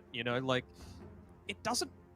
Maybe it's just for the Marcy lane, with all of the damage that you're able to output with the sidekick. They really just want a semi-counter for that, even just getting the suck off, the Sinister Gaze, when the Marcy tries to dive super deep. Well, I fixed it. Oh, they got double Zuck on their team as well. Holy, That's DP true. and Lich. Pugner, where is he? I'm going to need to see it. Bob plays a mean Pugner. Not that we'll see. T1 probably going to have to reveal... I wonder what they're going to do with this Marcy Flex. I know you said that they've been playing a lot in regards to the support, just trying to ramp up the pace. And there's another way to be able to do so with the Primal Beast. So, kind of similar to what we saw from RSG last time around. Primal Beast, flexible, again, by T1. And for them, it's on 3 different positions. Position 2, 3, and 4, from at least what we've been seeing in pubs. So I think Marcy is more likely going to be Zephyr's hero, but Primal Beast is actually the hero that he's played most so far this patch. Thompson, of course, we've seen him try and solo a bunch of games, and, well, now it's probably revealed that this is going to be a core Primal Beast, probably in the mid lane. I mean, we don't exactly know what the hero matchup's going to be, but you would assume that this is going to be a Marcy not paired together with a Beast. We'll see. We'll see what ends up happening, but it is certainly a different build for both of them, but it does reveal a big difference to what I was talking about before, right, with T1 and their style. Previously, they were the team with by far, not just in SEA, but in the world, the longest game time. They always seem to drag it out and perform in those super late game positions. But look at this. Primal Beast, Chen, Marcy. Those are early game heroes that hit their spikes at like 15 to 20 minutes. So it's a real movement away from a lot of these previous styles that they're trying to do. And that's the influence that I was talking about with Thompson, what he brings to the team outside of just his individual gameplay. And this is another hero that's on the rise a little bit as well in the Shadowfin. I think it was getting picked up a couple times over in China. Just saw it earlier today. Mickey played it in the Pudge game that Liquid had in game 1. So we are starting to see the Shadowfin get played a little bit more, not only in the mid lane, but also the safe lane as well. I really think the Razor's change is huge for the Shadowfin and how he's able to play. So I would not be surprised if we continue to see him a little bit more. It's pretty significant. I'm not sure what the Conquer ban is for here. I mean, I guess you can build around the position like mid lane Shadow Fiend, but it's actually the carry, and then try and put the Conquer into the Chen's lane just to make life a little bit easier there. Maybe as well just needing a little bit of extra control in these team fights to allow the SF to just stand there and right click. But I feel like assuming that this is going to be a Primal Beast mid lane, potentially, Shadow Fiend into that is probably one of the better responses, just because you're able to deal a lot of magic damage. Of course, with the Uproar, you're getting a lot of armor, you're getting a lot of bonus damage. Shadow Fiend's pretty quick, and if you're able to land at least 2 of those razors, it means that you don't have quite as much ability to, use the trample quite so effectively. You get slowed, your turn rate slowed as well, so could be pretty significant there. So what do we feel like we're looking for T1? Because Sniper just got banned up for execration. Yeah, all right. So good question. Well, who knows? Like, I'm just going to be sitting back and watching what T1 does, because I don't think anyone is going to be able to predict what's coming through next for them. They've got no data to be able to go off here. Basically, the only thing that's confirmed is it's a 5-gen. I guess the Morphling as well, but even, like I said before, Thompson is a Grandmaster Morphling player, so... Actually, you can go Marcy Primal Beast lane into the Morphling for Thompson, but Invoker is going to be banned out as well. So they're under the assumption that getting rid of at least the Thompson Invoker to make some plays. I do think that is actually one issue that maybe T1 have, that sure you can get active with the Chen creeps early on, and the Marcy needs to play with someone else though. So I wouldn't hate to see them with another kind of playmaker to make a lot of space here for Morphling. So what are we assuming? Like it's a mid beast and then a 3 that they still need on T1? Because Viper's gone, Razor's gone. Those are probably the 2 main space creators. I mean, Visage is kind of a space creator in the fact that you're forcing someone to respond, otherwise your towers just die. They've been trying out a little bit of the offlane Undying, but I'm not sure if it's the greatest game for that. Dawnbreaker, perhaps, could be the way to go. You know, you just dive in really deep with the Primal Beast and then Solar Guardian on top of them, if you're wanting to just keep up that aggression, and really strong laner together with a Marcy too. Honestly, you're ballsy for saying hero recommendations. Again, I'm in a similar boat. I'm just like, look, I don't know what they're going to pick, and it's someone with tempo, so not kind of. Is this an offlane? I think this could be a position 1 Nature's Prophet. Like, this is what I saw Ana having the most amount of success on when he was standing in on these teams. Heroes that could be on the other side of the map farming, because he's an exceptional farmer. But it's about the timing of joining in onto these team fights. And I feel like Nature's Prophet is, of course, the easiest hero to be able to do that. The hero combination that I want to see the most on T1 is Luna Visage. You and I saw it a lot during the SA qualifiers, and I feel like it fits their style really well. Put Thompson on some kind of crazy hero that just dives in first, let the Luna farm, and then have the map presence with your aura, which is global at nighttime, and it's just really effective with the Visage. This is kind of a similar thing with the Nature's Prophet, where you're just sitting back, you've got that global presence, and you've got a pudge. All right, who is laning where? I have no freaking clue, but we'll see who gets picked up for It's where. an Thompson Morphling mid. And it's an Unamos. Oh my god. See, I knew we couldn't predict this. I knew we couldn't predict this. I'm so excited. He was actually playing this earlier today, and I was like, oh, he might have just been messing around a little bit in his pubs, but clearly not. If this is what you're going to be opening up with, my biggest issue with Marcy is that farming is so difficult. You know, you have like no farming mechanisms. Maybe now with a rebound being AoE, but you still need something to bounce off of. I don't know. Feels weird to me, but we'll see if Ana's able to make it work. So I think at least the nice thing for tier 1 and having Cuckoo playing the Nature's Prophet is his item build can be a little bit more versatile. Like, if it was going to be Ana's Nature's Prophet, I don't think you can particularly pick up a Spirit Vessel as a position 1. But now I think the Furion can definitely go down that route, and that's how you're going to look to deal with the Pudge, and not even the Pudge, the Death Prophet as well. Like, they are 2 heroes that really suffer against the Spirit Vessel. So I think now, at least with having Cuckoo playing this hero, it will make it that much easier for them to bring down these tanky heroes in the early to mid game. 1 hour ago, Ana lost as Marcy with Cuckoo against Whitemon, playing Marcy. What was the item build? I'll get into that. I just wanted to drop that little factoid really quickly there. But, I mean, just while this isn't only the Ana and Thompson show, right? Obviously, it's great to have them both back playing together in the international stage. But I just want to highlight Zephyr. Like, can you imagine, even 2 months ago, him playing a hero like Primal Beast? I certainly can't. Like, that is not the hero pool that I think of when I think of Zephyr. I think of, you know, the Phoenix. I think of his Enchantress, his Treant Protector, even the Dawnbreaker, who, as a 4, is kind of slow. You know, you're not one of these blink in, start the team fights. You are a reactionary support where you're ulting in on top of someone else that's taking the incentive, like the initial part of these team fights. Whereas this time, you are the one. You are the one that needs to start these team fights. So I really think that it's been drilled into him by Thompson in particular. I want to see no Treant in your pubs. I want to see none of this passive crap. Just go in, and we got you. A different look at least T1 and their heroes and what they're going to prioritize, but for Execration, it's really not a different look out of these guys. Really, I guess the only different thing is maybe Bob playing the Shadow Fiend. But for everyone else, I mean, Pelos, he has a mean Pudge, something that is incredibly comfortable on, and we've already gone over the Death Prophet and the Tiny as well. I feel like this is a lineup that Execration have their comfort heroes, but then do they have the 5-man lineup to be able to, you know, take control of this game 1? Do they have what it takes to be 1 game up here in our best of 3? I'm going to go with a solid maybe for this one. Yeah. I mean, the position 1 Marcy is just completely out of left field. I have no idea how it's going to go. So I'm just happy to wait, you know? I'm going to sit back, I'm going to watch, I'm going to talk about it more than a lot of other people, but I'm just like Chad at this position. I'm just ready to watch some great Dota. Just ready to watch some great Dota, and that we shall have. TI qualifies the debut from both these rosters. At the back and forth, we got some exciting stuff. We're into it. Last two regions as well, battling it out. You got Western Europe going on as well at the same time, but this is where you want to be. Western Europe, yeah.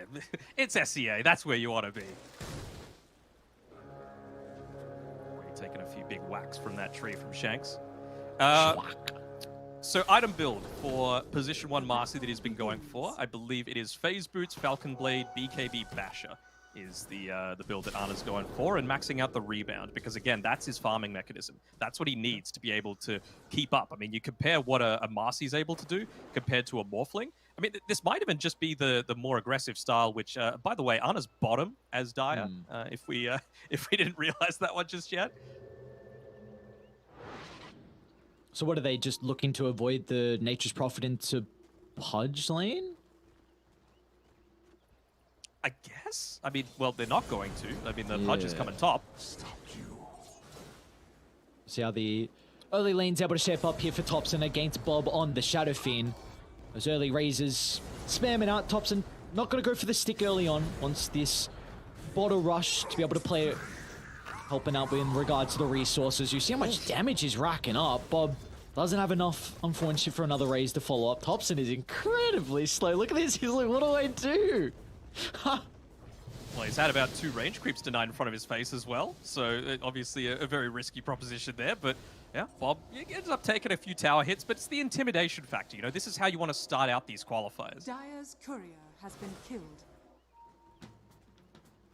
Certainly does make a lot of sense to pair a Primal Beast together with the Nature's Prophet. It was how they were always going to do it with Kuka and Zephyr combination, but maybe they just feel a little bit more confident with running this into the Pudge there, just for a lot of that consistent damage coming out. But you have to consider, like, Trample, as long as you get the rod off, you don't really care. You're not going to take any damage, basically. Maybe just wanting something that's going to be able to contest with the really strong right clicks from the Pudge.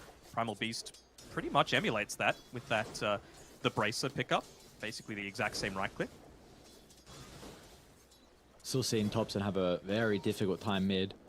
I guess it's the nice thing about the Shadow Fiend, just with the raises, Thompson is always forced to kind of play on a high health pool, making it difficult for him to secure the last hit, so... He'll be fine. Yeah, no, it certainly is quite difficult, and well, at least for the very start of this game, Bob's having a great time, making sure even just if he doesn't get the last hits to soak up all of that experience, realizing how important it is for him to create that little bit of a gap over Thompson. He should have the easier time with being able to get a few of these last hits off, even going for that kill there and forcing Thompson to use a lot more defensive moves coming out and gets the first blood. That has to feel good. Come on, the tips have to come through. There we go. That'll do. Just able to get the outplayed, get the mojo going, and Bob is not the person that you want to get feeling confident. No, not at all. Get this guy online, it's going to be scary here for T1. We've seen what a Shadow Fiend is able to do. Already off to a flying start, and looks like their side lane's gone decently well. Bottom lane, Tino, 13-1 in combination with the Tiny. This is another lane where I think we're going to have a lot of action break out. Probably is going to be dependent on Whitemon and really what creep he's able to find from the camps for the success in particular for T1. This top lane Palos is in a bit of trouble. That trample damage is really starting to add up. Cuckoo's not going to continue chasing him down. Zephyr with one more right click. He's not going to go for it though. Back to bottom is Tino falling lower and lower under the safety of the tier 1 tower. Whitemon and Ana not going to continue the chase, but they have brought Tino down into a low threshold where it's going to make it difficult for him to play the lane now. Just up on this top side, they have to be a little bit careful. Palos just getting the half duration healing salve being fed over to him by Vincenzo. Ana's in down bottom. He might get a solo kill onto Tino. Spirit Siphon to the last second with 2 points in the Siphon. That will be enough to find the health back. A nice attempt from Ana.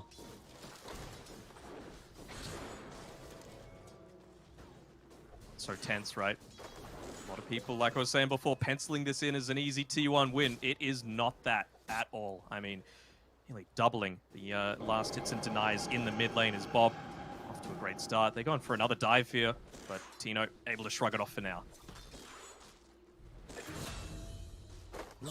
Oh, he gets it again. Dude. Oh no. Bobby, what are you doing? 14 Necromastery now. So his damage is really starting to ramp up. Oh, this is not good. Because Vincenzo looks like he's considering about making some stacks for the Shadow Fiend. If you get this guy into... Is he going to go for the Requiem? He might. Bob charges up the ultimate for the damage. It's not enough onto Thompson. He had just a little bit less mana needed for the Shadow Rays. That last one, otherwise Thompson would have died. Oh my god, the mental damage that would have done would have just been insane.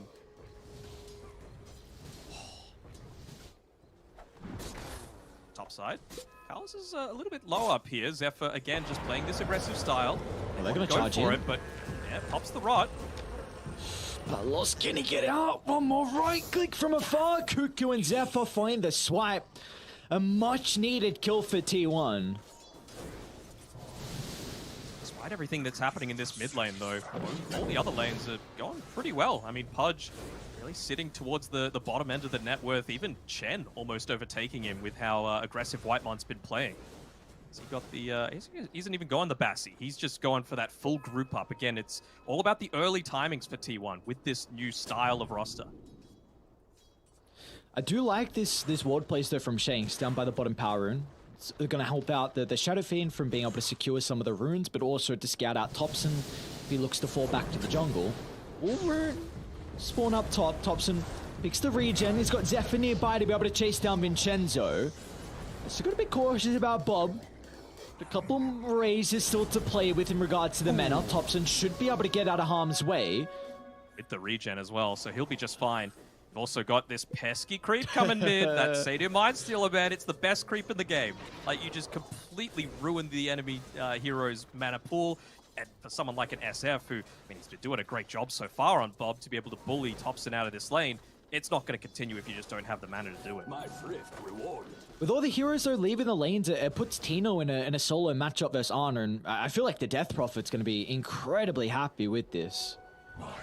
I suppose, but you've also got to consider that Cuckoo is also farming solo on top this time. You can't move forward on Palos to be able to try and get any farm. You're just going to get sprouted, you're just going to get charged at. The Flesh Heap still has quite a long cooldown. He's only got the 1 point into it so far, so only 5-second duration with a 20-second cooldown. He's going to be in some trouble here. Shanks with the opener. Lots coming though. They still have Zephyr to be able to get some distance, and now Cuckoo up to the north. He's going to be okay. Turns onto the Shanks, but Palos is going to charge into the middle. He recognizes that he just needs to get on top of the Nature's Prophet to stop the right clicks, and Palos does just that. Good movement coming through, but still, it's that net worth lead. It's still sitting in T1's favor right now, and with the regen rune, even Thompson just being able to move back towards the jungle. I actually didn't realize how low this mid tower was already. Less than a quarter HP. Just going to mean that you can look to dive in through a nice kill bottom, left solo, and with the TP coming in from Cuckoo, so they're going to try and put a little bit more pressure onto these towers around the map, force some defensive rotations out of Execration, rather than all of the aggressive ones that they've been having so far. Good fight by the power rune. It's going to spawn up top, in fact, with the invisibility. Bob trying to find the stacks, going to go for the Requiem instead. He's still playing around with the attribute shift, and Thompson once again just lives to see another day. Be cautious though, because Zephyr, with the onslaught, clips onto Shanks. They've got the Wrath of Nature as well, so T1, off the back of the support rotations, will help Thompson stay alive and get a kill onto Shanks. That's the thing about the best teams in the world. You can have one lane go really poorly, but as long as the other two are going just fine, I mean, that's why it was such a big deal that Bob was getting those kills solo without any other assistance. Palos, he's in a lot of trouble here. Anna's got plenty of movement speed to be able to continue this chase, and the T2 tower won't even be a deterrent. He doesn't get close enough to it. So Anna and Cuckoo get another big kill onto Palos, who's really struggling on the Pudge. Dire's top tower is under attack. They did get that kill onto the, sorry, it was the deny onto the mid T1 tower, but that just frees up Bob to start moving through the jungle. They could see him walking up top here. He went underneath the outpost, so Look to connect through onto this. Look to open up the map a little bit more if he can. Zephyr should be able to get away though. Is under attack. What happens around mid? Whitemon, again, just playing aggressively. They're going to try and get the Sprout in. We've actually landed, but Quelling Blade enables Palace to get away. Just more pressure happening around the map, not giving anything up for free as T1. Do we feel like Execration might lack some early game damage now going to the mechanism and almost hand to God? We're going to see the defense. Yeah, Tino, look at the jump. Oh no, Tino evaporates. Ana playing with the Unleash, and I was going to turn to try and bring down Palos. It's going to be all up to Bob if they can turn this team fight back around, but the Requiem still on cooldown, so Bob will have no answer as Execration, they lose their tier 1 tower and they lose 2 members. In terms of the damage output, I think it can be a little bit lacking. Maybe not so much once you hit like level 8 on the Death Prophet. I think it's very important to make sure that you've got that 1 point into the silence, and you just need to pop the Exo and have those 4 Spirit Siphon charges working. The other thing as well is they don't exactly have anyone that's amazing at locking people into a small space. That's what you really need for the Exo, for the Chain Frost, as well as the Pudge, to have that greatest level of input. So a lot of this game is honestly on Shanks being able to get into some decent timings. He's going into the phase boots for himself, just because I guess he feels that he can't reliably wait for the Blink Dagger. They're going to get run over in that time, and he wants to be able to quickly run up forward, get a toss back, and use that to snowball through the rest of the team fight. Yeah, I'm pretty sure this is a build that Baboka likes. There was someone at ESL, I can't remember who now, that was going phase boots as well after the change.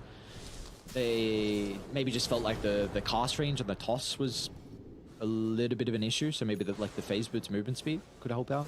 I saw someone else, though, I just can't remember who. I think it was Baboka. Yeah, no. It was Baboka, and it's game dependent, right? This is one of those games where you're up against this full-on zoo lineup that you have to have speed to get away. You kind of have to put yourself in harm's way because a Lich isn't going to be frontlining, a Shadow Fiend pre-BKB isn't going to be frontlining, a Pudge kind of can, but it's still so vulnerable super early on, right? He's not anywhere near level 10, so he's going to have pathetic armor, and when you consider what you're up against, like all these Chen creeps, Nature's Prophet right-clicking you, Unleash coming through from the Marcy, it's way too much to have to deal with. Oh, going to the Shadow Fiend. Onslaught's out from Zephyr. Wrath and Nature Burst, it's not enough to get the kill onto Bob, and he's been able to charge up the Requiem. Tino with the Exo as well. This is a lock emitter for Execration, and they just get Zephyr. I don't know if that's worth it. 2 ultimates. Yes, you keep the Shadow Fiend alive, but bottom lane as well. Ana, he's going to find a solo kill onto Paolo, so this is something that a core Marcy needs, and a position 1 Marcy in particular. You need to get kills when you have the Unleash available, and Ana has done that multiple times this game. Really loving the way that Zephyr's been playing so far. They do get rid of that vision that's enabling him to play this aggressive style, but he's level 8. He is the same, he's higher level actually than the Pudge right now. And it's 12.5 minutes and both supports on Execration aren't level 6. I think Shanks just picked it up right then. So it does feel a little bit weird. They can't take a lot of these team fights. They really need to give a little more emphasis towards picking up that Chain Frost for Vincenzo. Right now, he's roaming around the map, trying to get some stacks off, some D-Ward duty, but it feels like they need to just let him be a tiny bit more selfish. Go down the Xiao Bonbon route. So what do you think the play is here for Execration? Because you've taken T1 top, T1 mid. What do you look to do in the next couple of minutes? Because you're down 5,000 gold. You are, aren't you? You need to make sure that you get into the... I want to say the BKB on Bob, but it's going to be a little while away. Like, I feel like you almost have to buy this Ogre Axe just so that you've got that little bit of extra survivability for this inevitability. Like, they will run at you on T1. You know, so you see this with Chen, Marcy, Primal Beast. It's gonna happen. So they just need to try and like shove out lanes as much as they can, be as survivable as possible, get level 6, so that if they dive past your tower, you've got the abilities and the damage to be able to burst them down. Even just the Pudge having more levels, right? He's maxed out the Rot because he needs that to be able to farm more quickly, but you need maxed out Flesh here just to have greater uptime even, regardless of the damage block. We'll see how fast Bob's going to be able to pick up this BKB. We'll have a haste in the arsenal. It's going to help out maybe with a pick off or a team fight. Pelos is getting a little bit of farm up top as well. Cautious about that Wrath of Nature, but just gets out of vision. So still the net worth lead, not really growing for T1, but Topson is well and truly recovered after the rough lane that he's had. That's always the thing that the best teams do. Like I was saying before, you gotta make space for a teammate that's having a rough game. And with Execration doing it, it really feels like they've committed so much more. Whereas T1, they're going for the efficiency plays. They're making sure that spread people out around the map. It's one of the big strengths of the Chen, right? You still have a global presence with your Hand of God. You can jungle on your own.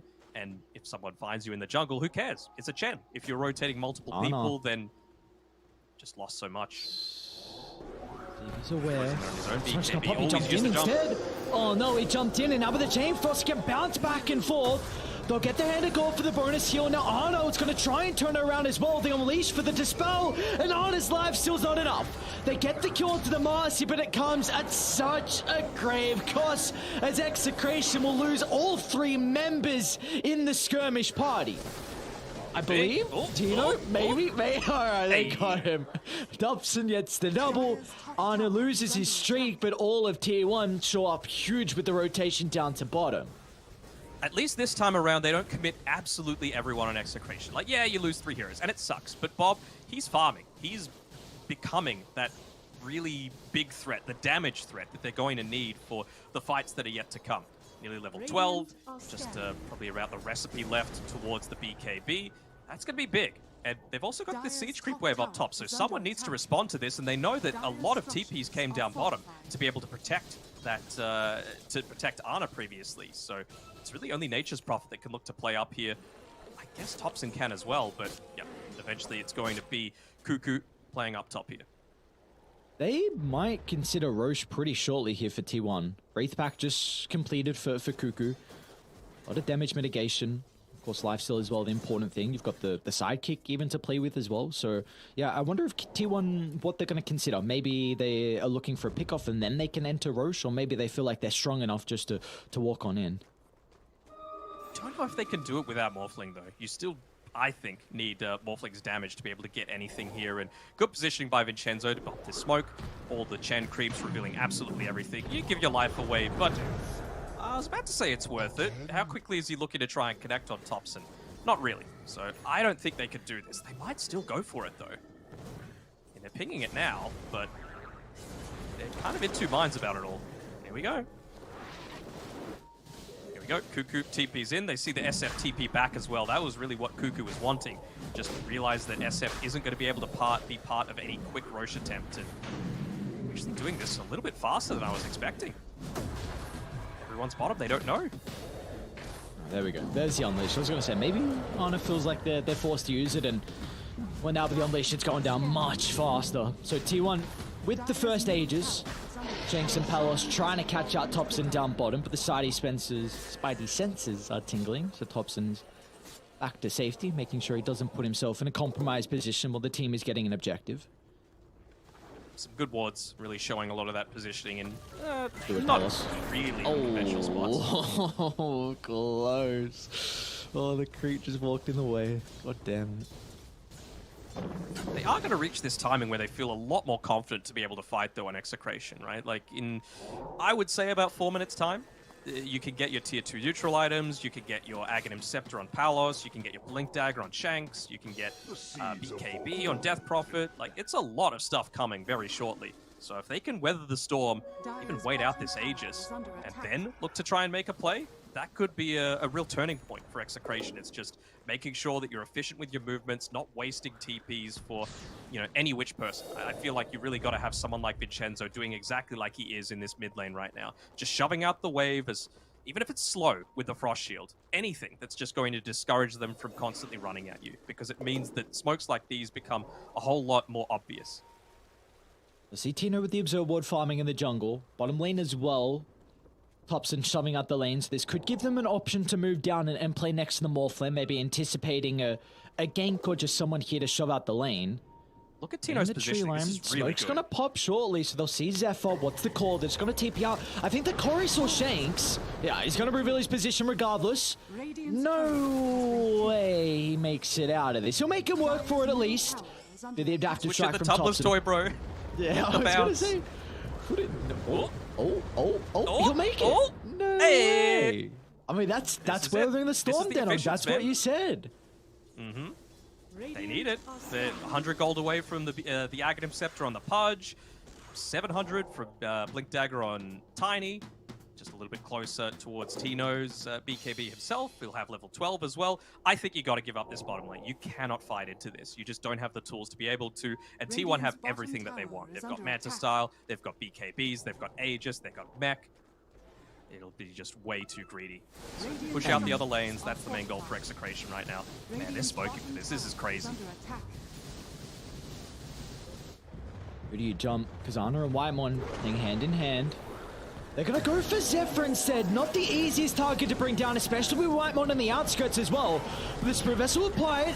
It's gonna stop a lot of the bonus health coming back, but off to the left side, they're gonna be able to blow up Tino with the turnaround. It's not enough because Arna's protected with the BKB. He just shrugs off the Requiem, jumps further into the middle, secures the triple kill, and Arna's Marcy is something to fear. Oh, they did such a good job in being able to scout out that movement and dodge a lot, but you lose your tier 2 tower and you lose 3 heroes because you think you could go on to this Primal Beast. Turns out he's a pretty beefy hero. Level 11, position 4, 2200 HP, plus the extra armor that you're getting if you're able to get off that uproar. It's just way too much. Valos? Look, stops it and baits Arna to jump in. They get the stun. baiting Arna who? still has Aegis. This is... I don't know if you're ready for this team fight. Arna gets a little bit of bonus health back. Not going to be enough to hold off through the first life. And now Tino, he's got his second point in the exorcism. So he's going to charge in the middle, trying to create some chaos, break the formation out of T1. But they're retreating perfectly. In synergy is T1 making sure there's no stragglers for the easy pickings. And now with the backstabber, Zephyr onslaughts into the middle with the pulverize out as well. Tino's gone out of the count, and now T1, they're on pursuit for more. Cuckoo's already teleporting to the backline, but Shanks is up to the higher gun, so instead they'll go back to the tier 2 tower.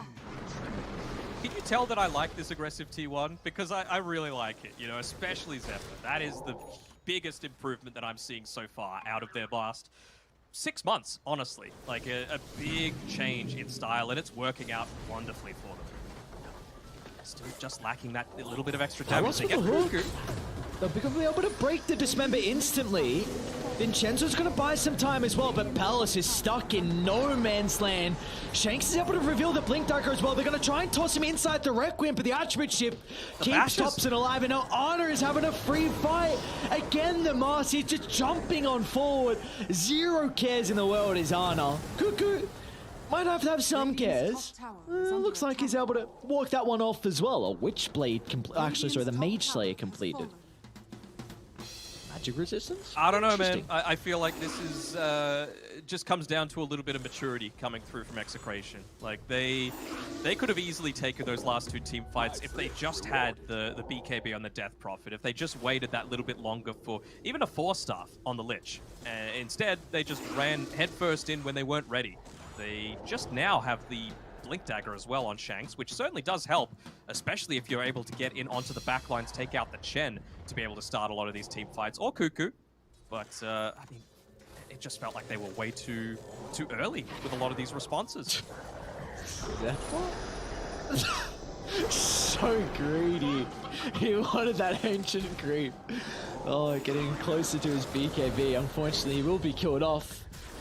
There you go for Execration. Just kind of, you were just mentioning like maybe some inexperience or, yeah, inexperience. I was going to say lack of experience, same thing. But it's very difficult to give up that tier 2 tower. But when you're in this position where you just need these BKBs, when you need these items, that's your hope in these team fights. And if you don't wait long enough, then you kind of, you take 2 bullets. You lose the fight, then you still lose your tower. And now you're down even more gold. So now tier 1 have more items to play with. So Radiant are scanning. what's the probability looking like? Yeah, 91%. I just looked. Yeah, it's not looking too great. I feel like you could afford to give up 2 tier 2 towers if it meant that you had that next item that you needed. At the time, I think top was pushed out, so they weren't in danger of losing a 3rd.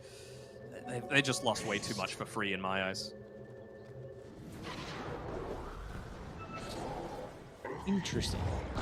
Anna's going to Scepter. Okay, so this is actually what gives you the Dispel. I was looking before that they changed the Dispel, no longer being on Unleash, so now the Scepter is going to provide. I didn't want to call you out. I wanted to let you. No. Okay. Terrible player. Absolute garbage. It's all right. Did you say we win our was... turbos? It's fine. Yeah, I mean, just dominate the turbos. People ain't got shit on us. Did you say Scepter was in the build that Anna was going? Honestly, the games, because they're pubs, mostly end before he gets up to that stage. So I mean, normally ends after he gets the basher. Yeah, it's getting close, isn't it? Yeah, it's getting close. With a smoke on smoke, we'll see what they can do on Execration. Playing around their triangle for the moment. Tino unsmoked, moving to the front. Oh, two ships passing in the night. Vincenzo's going to pop the smoke, and then they jump the lich instantly. Not the bit. Oh, nice force. All right, he's out. They got a pretty good ward on the high gun to play with, so Shank's going to jump in. He just missed the toss. That might have been the cast range change. Even just like 100 less cast range meant that he wasn't able to get it onto the target that he needed. Position 4 tiny nerfs is really starting to become a bit more of a factor. Man, look at Cuckoo at the bottom of the map. All of these bloody trees just fanning out across the map like spiders right now. He's done that multiple times. And look at Zephyr's position in the left tree line. He's ready to jump. He's got this BKB. So it'll be a full duration pulverize coming out. Plenty of control to allow the cores just to go to work. He's not careful, he'll start to get addicted to this style of just diving in a little bit too deep. I mean, is this a bad thing? I don't know. No. Never said it was a bad thing. Okay, just something that could happen. I mean, he's just going to put himself up on the front lines, saying, you know what, I've got a bunch of auras from the Chen. He's backing me up. Whitemon even having the pipe as well. So even if they dive onto him, I mean, just the passive 30% magic resistance is really nice for a Chen. Plus the cloak aura, plus everything else that you got. Ooh, Bob trying to charge up the Requiem. They need to toss him directly on top of the Shadow Fiend. They're going to be able to do so, but the BKB, the nick of timing from Zephyr and our Execration, they got to get out. Cancel the team fight, but the Bashers are there. Bob will not escape. And Norval shanks, and Thompson wants more blood. A waveform deep inside the base. They've got Anna to follow up as well as T1. Looking them go forward, pillaging the base. No one is safe from the boys of T1. They're ready, and they want to converge potentially on mid. I mean, they've got the siege creep there. They've got a second wave coming. Looks like for now, they just want to close out all of these outer towers for now. Willing to spend all the ultimates to do so, especially considering they know the exorcism's about to wear off. So what's stopping them moving forward? Maybe Roshan just wanting to extend their lead even further. But, I mean, no Requiem, no Chain Frost, no Exorcism. They could have gone high ground if they wanted to. Oh, they're going to see Zephyr in the tree line. All right. Take a kill where you can find it. Shanks says, thank you very much. I'll yoink that. Now, who do we reckon's getting this shard? You'd have to say Thompson, right? Yes, I would say so. But what about the curse of the old growth coming through for Cuckoo? Ooh, scary. Nah, it's not going to happen. What a trash big shard. They got a great ward on the higher gun. Anna's instantly going to jump to try and protect that. Right by Vincenzo. There's no try. He protects it. Chase. Let's chill. Alright, so Thompson does get the shard, and he's got the Aegis to work with as well. So this Morphling, he has not died since the laning phase. And maybe that's why Bob wasn't looking to tip Mr. Thompson. Because, I mean, I don't know if you want to poke the beast. Even without the poking, this is still happening though. So I feel like you take your chance while you get it. Nearly level 20 on Morphling as well, going into the Skadi next. I mean, they've taken over this game, T1. What's the win prob now? 3%. Optimistic, I'll say that much. And well, level 15 with the extra Spirit Cipher damage and healing. This is the big timing that really feels kind of busted. You know, a lot of people are playing around this timing specifically. I know everyone likes the percentage. Okay. I mean, even Anna's just trying to solo. Look at all the vision that T1 have of the map. I just realized they could see everything, and they feel like Ana's just able to get these solo pickups. Oh, he's going to run into Palos. Shanks is nearby. Tino, he's not going to be able to cancel his TP. Down goes to position 1. Pudge, god-like streak for Ana. And bottom lane, Bob, they're going to force out a BKB out of the Shadowfin as well. One charge from Zephyr sends Bob packing inside the base. Know how quickly the connection can come, right? You got the global teleport as Cuckoo comes to mid. Thompson, of course, with his waveform, very fast at being able to move around the map. The Frost Shield's going to delay things a little bit, but you're still just not ready. Radiant's middle tower has fallen. It's going to have to be a toss back into a Requiem, and there's the silence. That cast range, man. Not able to find it. Zephyr with the charge and gets the pulverize onto Tino. They're going to be able to stop it in its tracks, but there's just no damage. You drop the pipe, you got the hand of God, and instantly T1 can turn it around. They're deep inside the base without a care in the world. Even the glyph is not going to be enough of a deterrent. Tino will try and charge onto Cuckoo, but the physical damage is starting to wrap up. Even the BKB will not do anything to protect the Death Prophet. T1, the mid lane was rocky to start, but it did not matter. What a fine way for them to open up their run here in game 1. Missing on the hook there. This should be game. Like, they are absolutely swarming that Ancient. No buybacks available on the DP or the SF. Just look to close this one out if they were wanting to, but being a little bit composed. Never mind, it was a bait.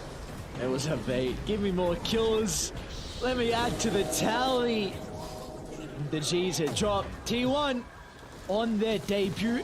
Fine game 1.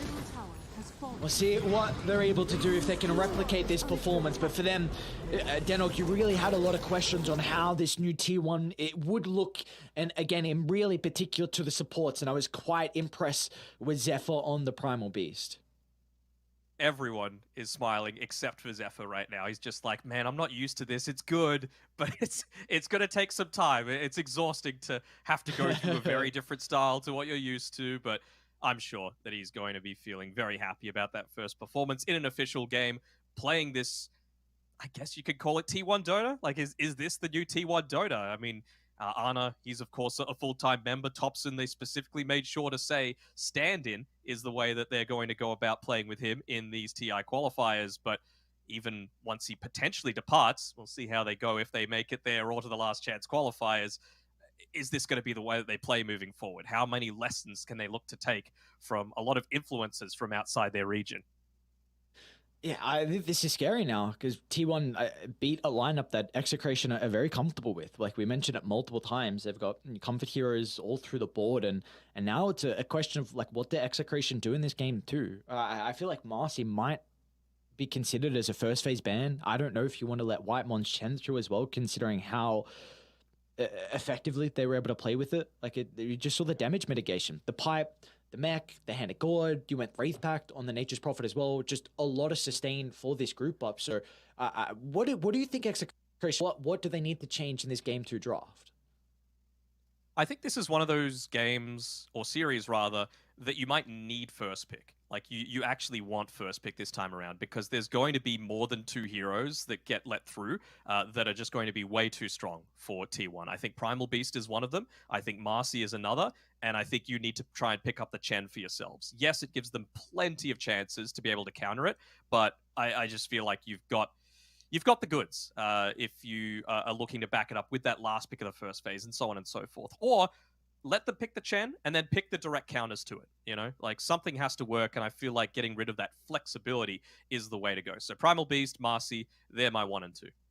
All right, well, we'll see what Execration have in store for us. Can they find the answers to T1? Because their performance, at least to start in game 1, was incredible. But can they replicate that? That is the true question. We'll find out after the break.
a lead in our last series of the night. We're still in the upper bracket here for the Southeast Asia TI-11 regional qualifiers. Denog, we got a draft coming underway. Execration will be on the Radiant side, T1 back again on the Dire side. So we get to see what adaptations both sides have made.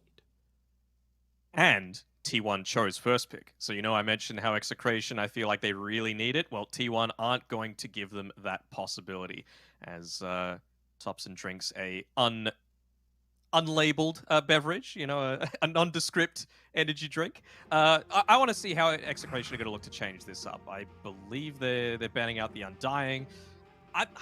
You can't give them that much flexibility. Maybe it's one of these things where you just want to 10 seconds keep remaining. everything in the pool, and then you pick up like the 2 busted heroes that you think are in your mind. Is that an ice cream? Picks 2 and 3. That is How an did ice you cream. not bring that up?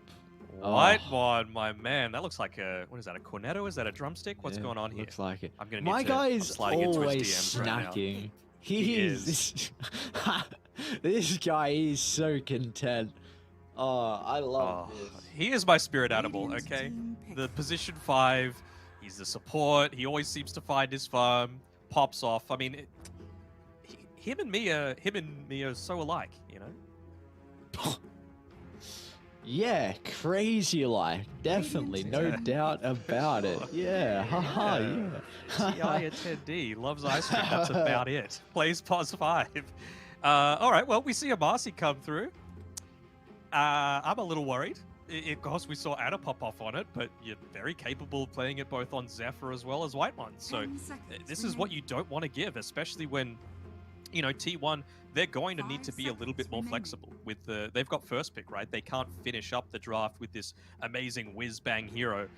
I'm just keen to see what T1 are looking to pick later on into the TI qualifiers, because Anna's got a few tricks up his sleeve. So does Topson, you know? Like, Topson's been spamming the Leshrac. We saw him play mid-Morphling, which basically no one does anymore. Obviously, the laning phase didn't go too well, and, well, if it worked first game, just do it second game.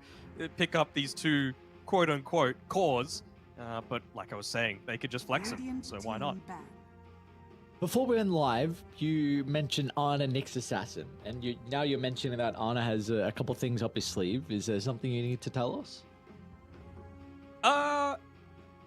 Yeah, he's a good Nyx Assassin, I'll say that much. He can bring things off from the 10 untraditional seconds position remaining. ones. There's a couple others out there. One that I feel like hasn't been 5 experimented seconds with remaining. enough in the pro scene. In Clockwork position 1, if you go a really early Aghanim Scepter, it actually does a crazy amount of damage. And there's one other which I'll reveal if it ends up being picked up. Radiant team ban. Okay, keep the sources hidden. So, T1, identical draft in the first phase and the same bands as well. Ancient Apparition, Terrorblade, and the Puck. The first two, the first one in particular, no surprise with the answer to the Morphling.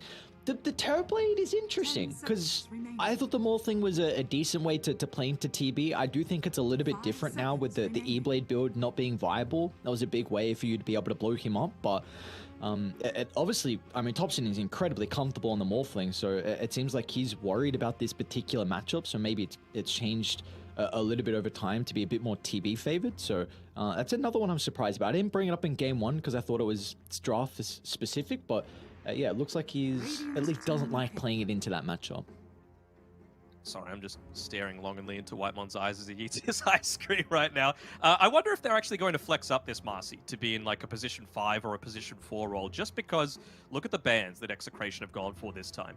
No Chen, no Primal Beast, so the timings are much later that T1 are going to need to hit. They finished that game in 30 minutes. It felt like it could have been done in 22, to be honest. So the Treant Protector, of course, is going to slow things down a little bit in terms of who they're protecting against pickoffs globally. So I feel like something like the Marcy probably won't get solo kills against, what was it, Pudge that died a couple of times, as well as the Death Prophet solo. So that won't be happening. And they just won't have the tower pushing tempo or the team fight starting tempo. So it really does feel to me like this might be, for example, a Viper coming through from Cuckoo and backed up with a Zephyr Marcy, who still has the potential of diving in, as well as being that frontline presence and backing up a Viper, which is just still an incredibly strong lane. Earth Shaker. Okay, so they also kind of swap up their route of the Death Prophet Tiny, so into one of the other more viable position forwards to play with that Death Prophet. We saw it a lot over at ESL, the major as well in Arlington, so something that 10 seconds Execration going to be comfortable with, and it gives Shanks on a playmaker too. So it's just a question of can you kind of get towards that blink, because again they are a bit more dependent now on Exo to be active and the early item and out of the Earthshaker. Know how I feel about Earthshakers, though. I feel like this is incredibly passive. Like, yes, you've gotten rid of a lot of these heroes that can enable the push, but it's still a lot that you're going to have to contest. Like, the team fight is great on Execration, don't get me wrong, but there's the Viper that I was talking about, not just a Dominator for the lane, not just a hero that is enabled by having the Marcy paired together with it, but even the Death Prophet, once she gets the BKB, you just Viper strike her, and then who cares? You know, she's going to be a lot slower to run at you. You're able to escape. You've got decent movement on everyone. So I feel like it will just be a really solid counter. So, yeah, Viper seems pretty standard to me. Can they afford to go something like, or probably not the Visage anymore, but I just want to see them go, could this be a Clockwork game? Could this be the position 1 Clockwork? All right.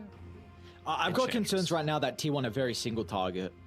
So I'm wondering if Execration are going to be... You owe me an ice cream if it's a position 1 Clockwork after this Enchantress, by the way. I don't owe you shit. I'm not saying if it is going to be or isn't. I'm trying to speak about I don't care. I just want an ice cream, man. I just want an ice cream. Go buy your own ice cream. Go bully T1. Go bully them. I would never bully T1. What have they got to do on Execration? What were you thinking? I would think they'd be considering going down a PL route because I think T1 are very single target and it's a nice answer to the Viper. They're going to show the Shadow Fiend again, so I mean, I don't blame them. Like, Bob, he won his matchup versus Thompson on the Morphling mid. So they're like, let's run it back. But we saw what can happen last game if T1 play a lineup that is very, very fast tempo. This could be no different. Like, yes, you're not playing with a Chen, but Enchantress can be very similar where you just get active across the map, look to bring a creep to rotate. You can have a Marcy position 1 playing super active like we saw from Ana. So I feel like it really could be no different in the playstyle from T1. Nature's Prophet ban leads me to think it's a Clockwork coming through for the offlane potentially. It could happen. I mean, the Enchantress as well is something that we haven't touched on that much either. I mean, Whitemon Enchantress is like pretty next level. It was one of his best heroes like in the world for quite some time. Other heroes like that only approach that level for him are like the Lion. So for him to be able to get this hero, which I still think is really strong this patch, this late into the draft is a big win coming through from T1.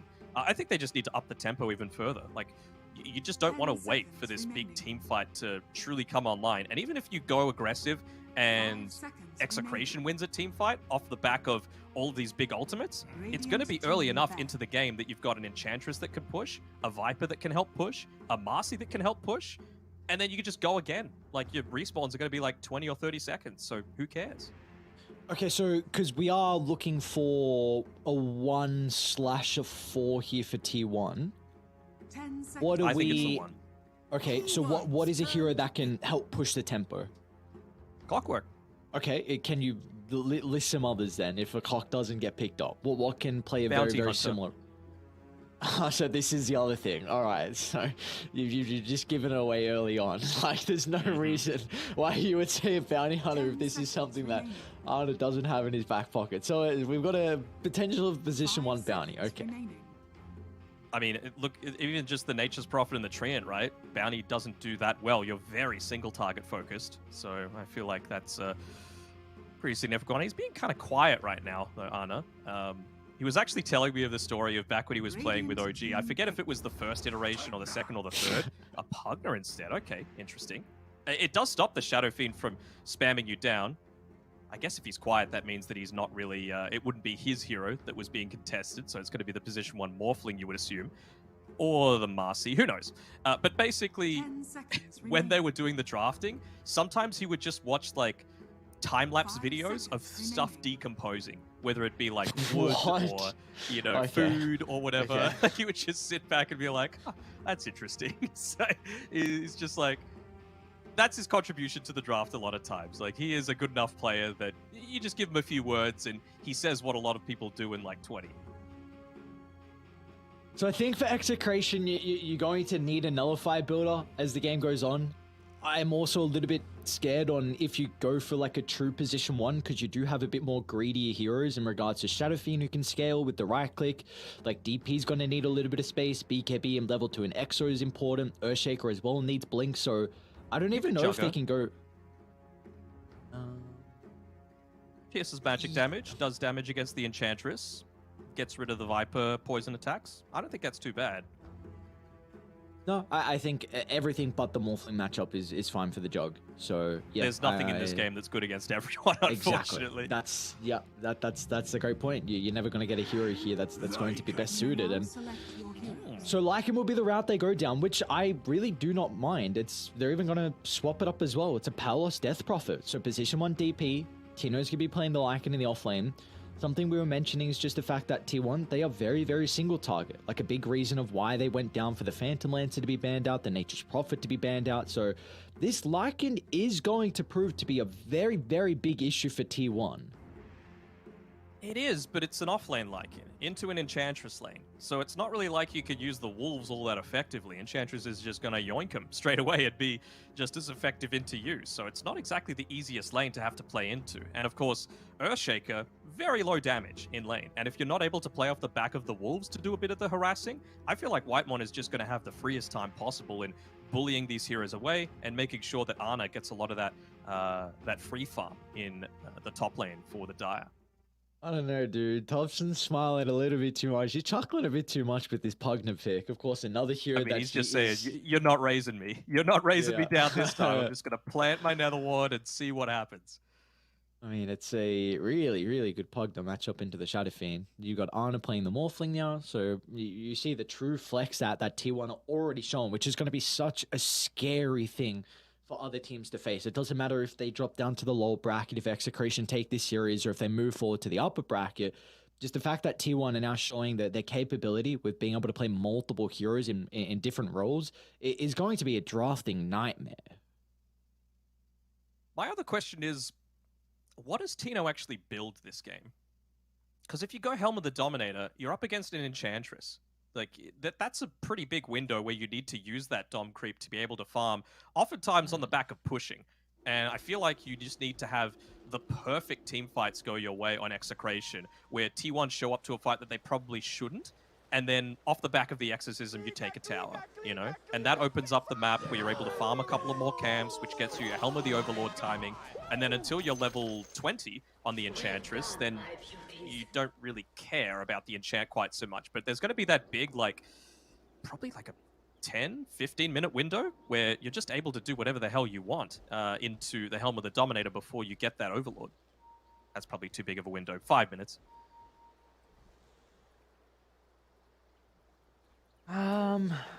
Yeah, I'm not quite sure. I feel like it's key as an item build though. Like, I don't...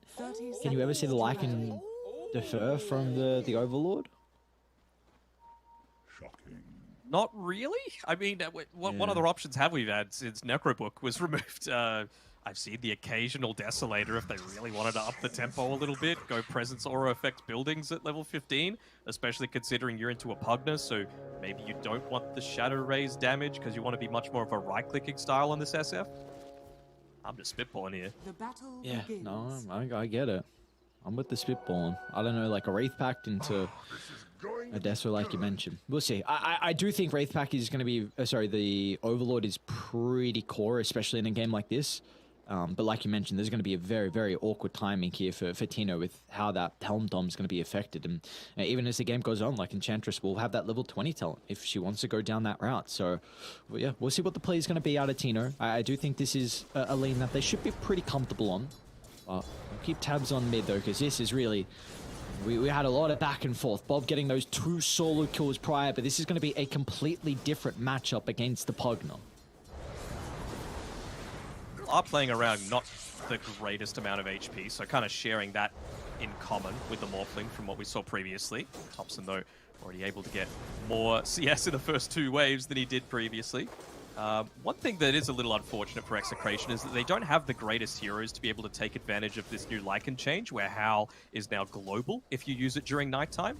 Like, not the greatest right-clickers. It might just be used for the attack damage reduction component if they're trying to go for an aggressive moment on like a Viper and a Marcy, just for that 25% damage reduction. What are our thoughts here on with Palos playing the Death Prophet down bottom, and of course the flex that they've also shown with the Lycan in the side lane? Like, do we feel like Palos is going to be able to match up relatively well into the really strong Viper Marcy? I mean, my thought is that there wasn't really anyone else that would have been able to stand there and fight against the Viper. You know, I was saying Juggernaut was my potential thought just because you had that spell immunity, and with the slows you have some kill threat, but I guess you really don't even against a Marcy Viper lane, right? You're always going to have that extra movement speed to be able to get away just with the rebound. So, yeah, maybe just wanting to stand your ground a little bit more against this, and then if they do dive you, I'm kind of expecting Vincenzo to be holding on to a few points here just to make sure that he gets the living armor off if a dive does happen and he's not exactly there in the lane. We see the other side lane as well at the moment. Tino's done a very good job with his micro, just keeping the wolves away from Whitemon. But I guess it's also then he's leveled up the wolves and not particularly using them to much effectiveness. But as soon as they're about to expire, just runs them towards the Whitemon Enchantress, get a little bit of harassment out. But it does look like both sides are finding their farm. But I guess this really favors the Morphling though, because this is a hero that does very much suffer at level 1 and level 2. Mm-hmm.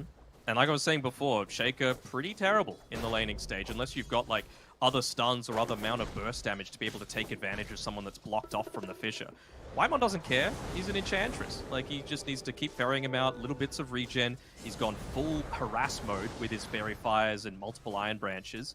And again, you can't just summon the wolves and help them assist with last hitting, because you're just going to get them stolen away.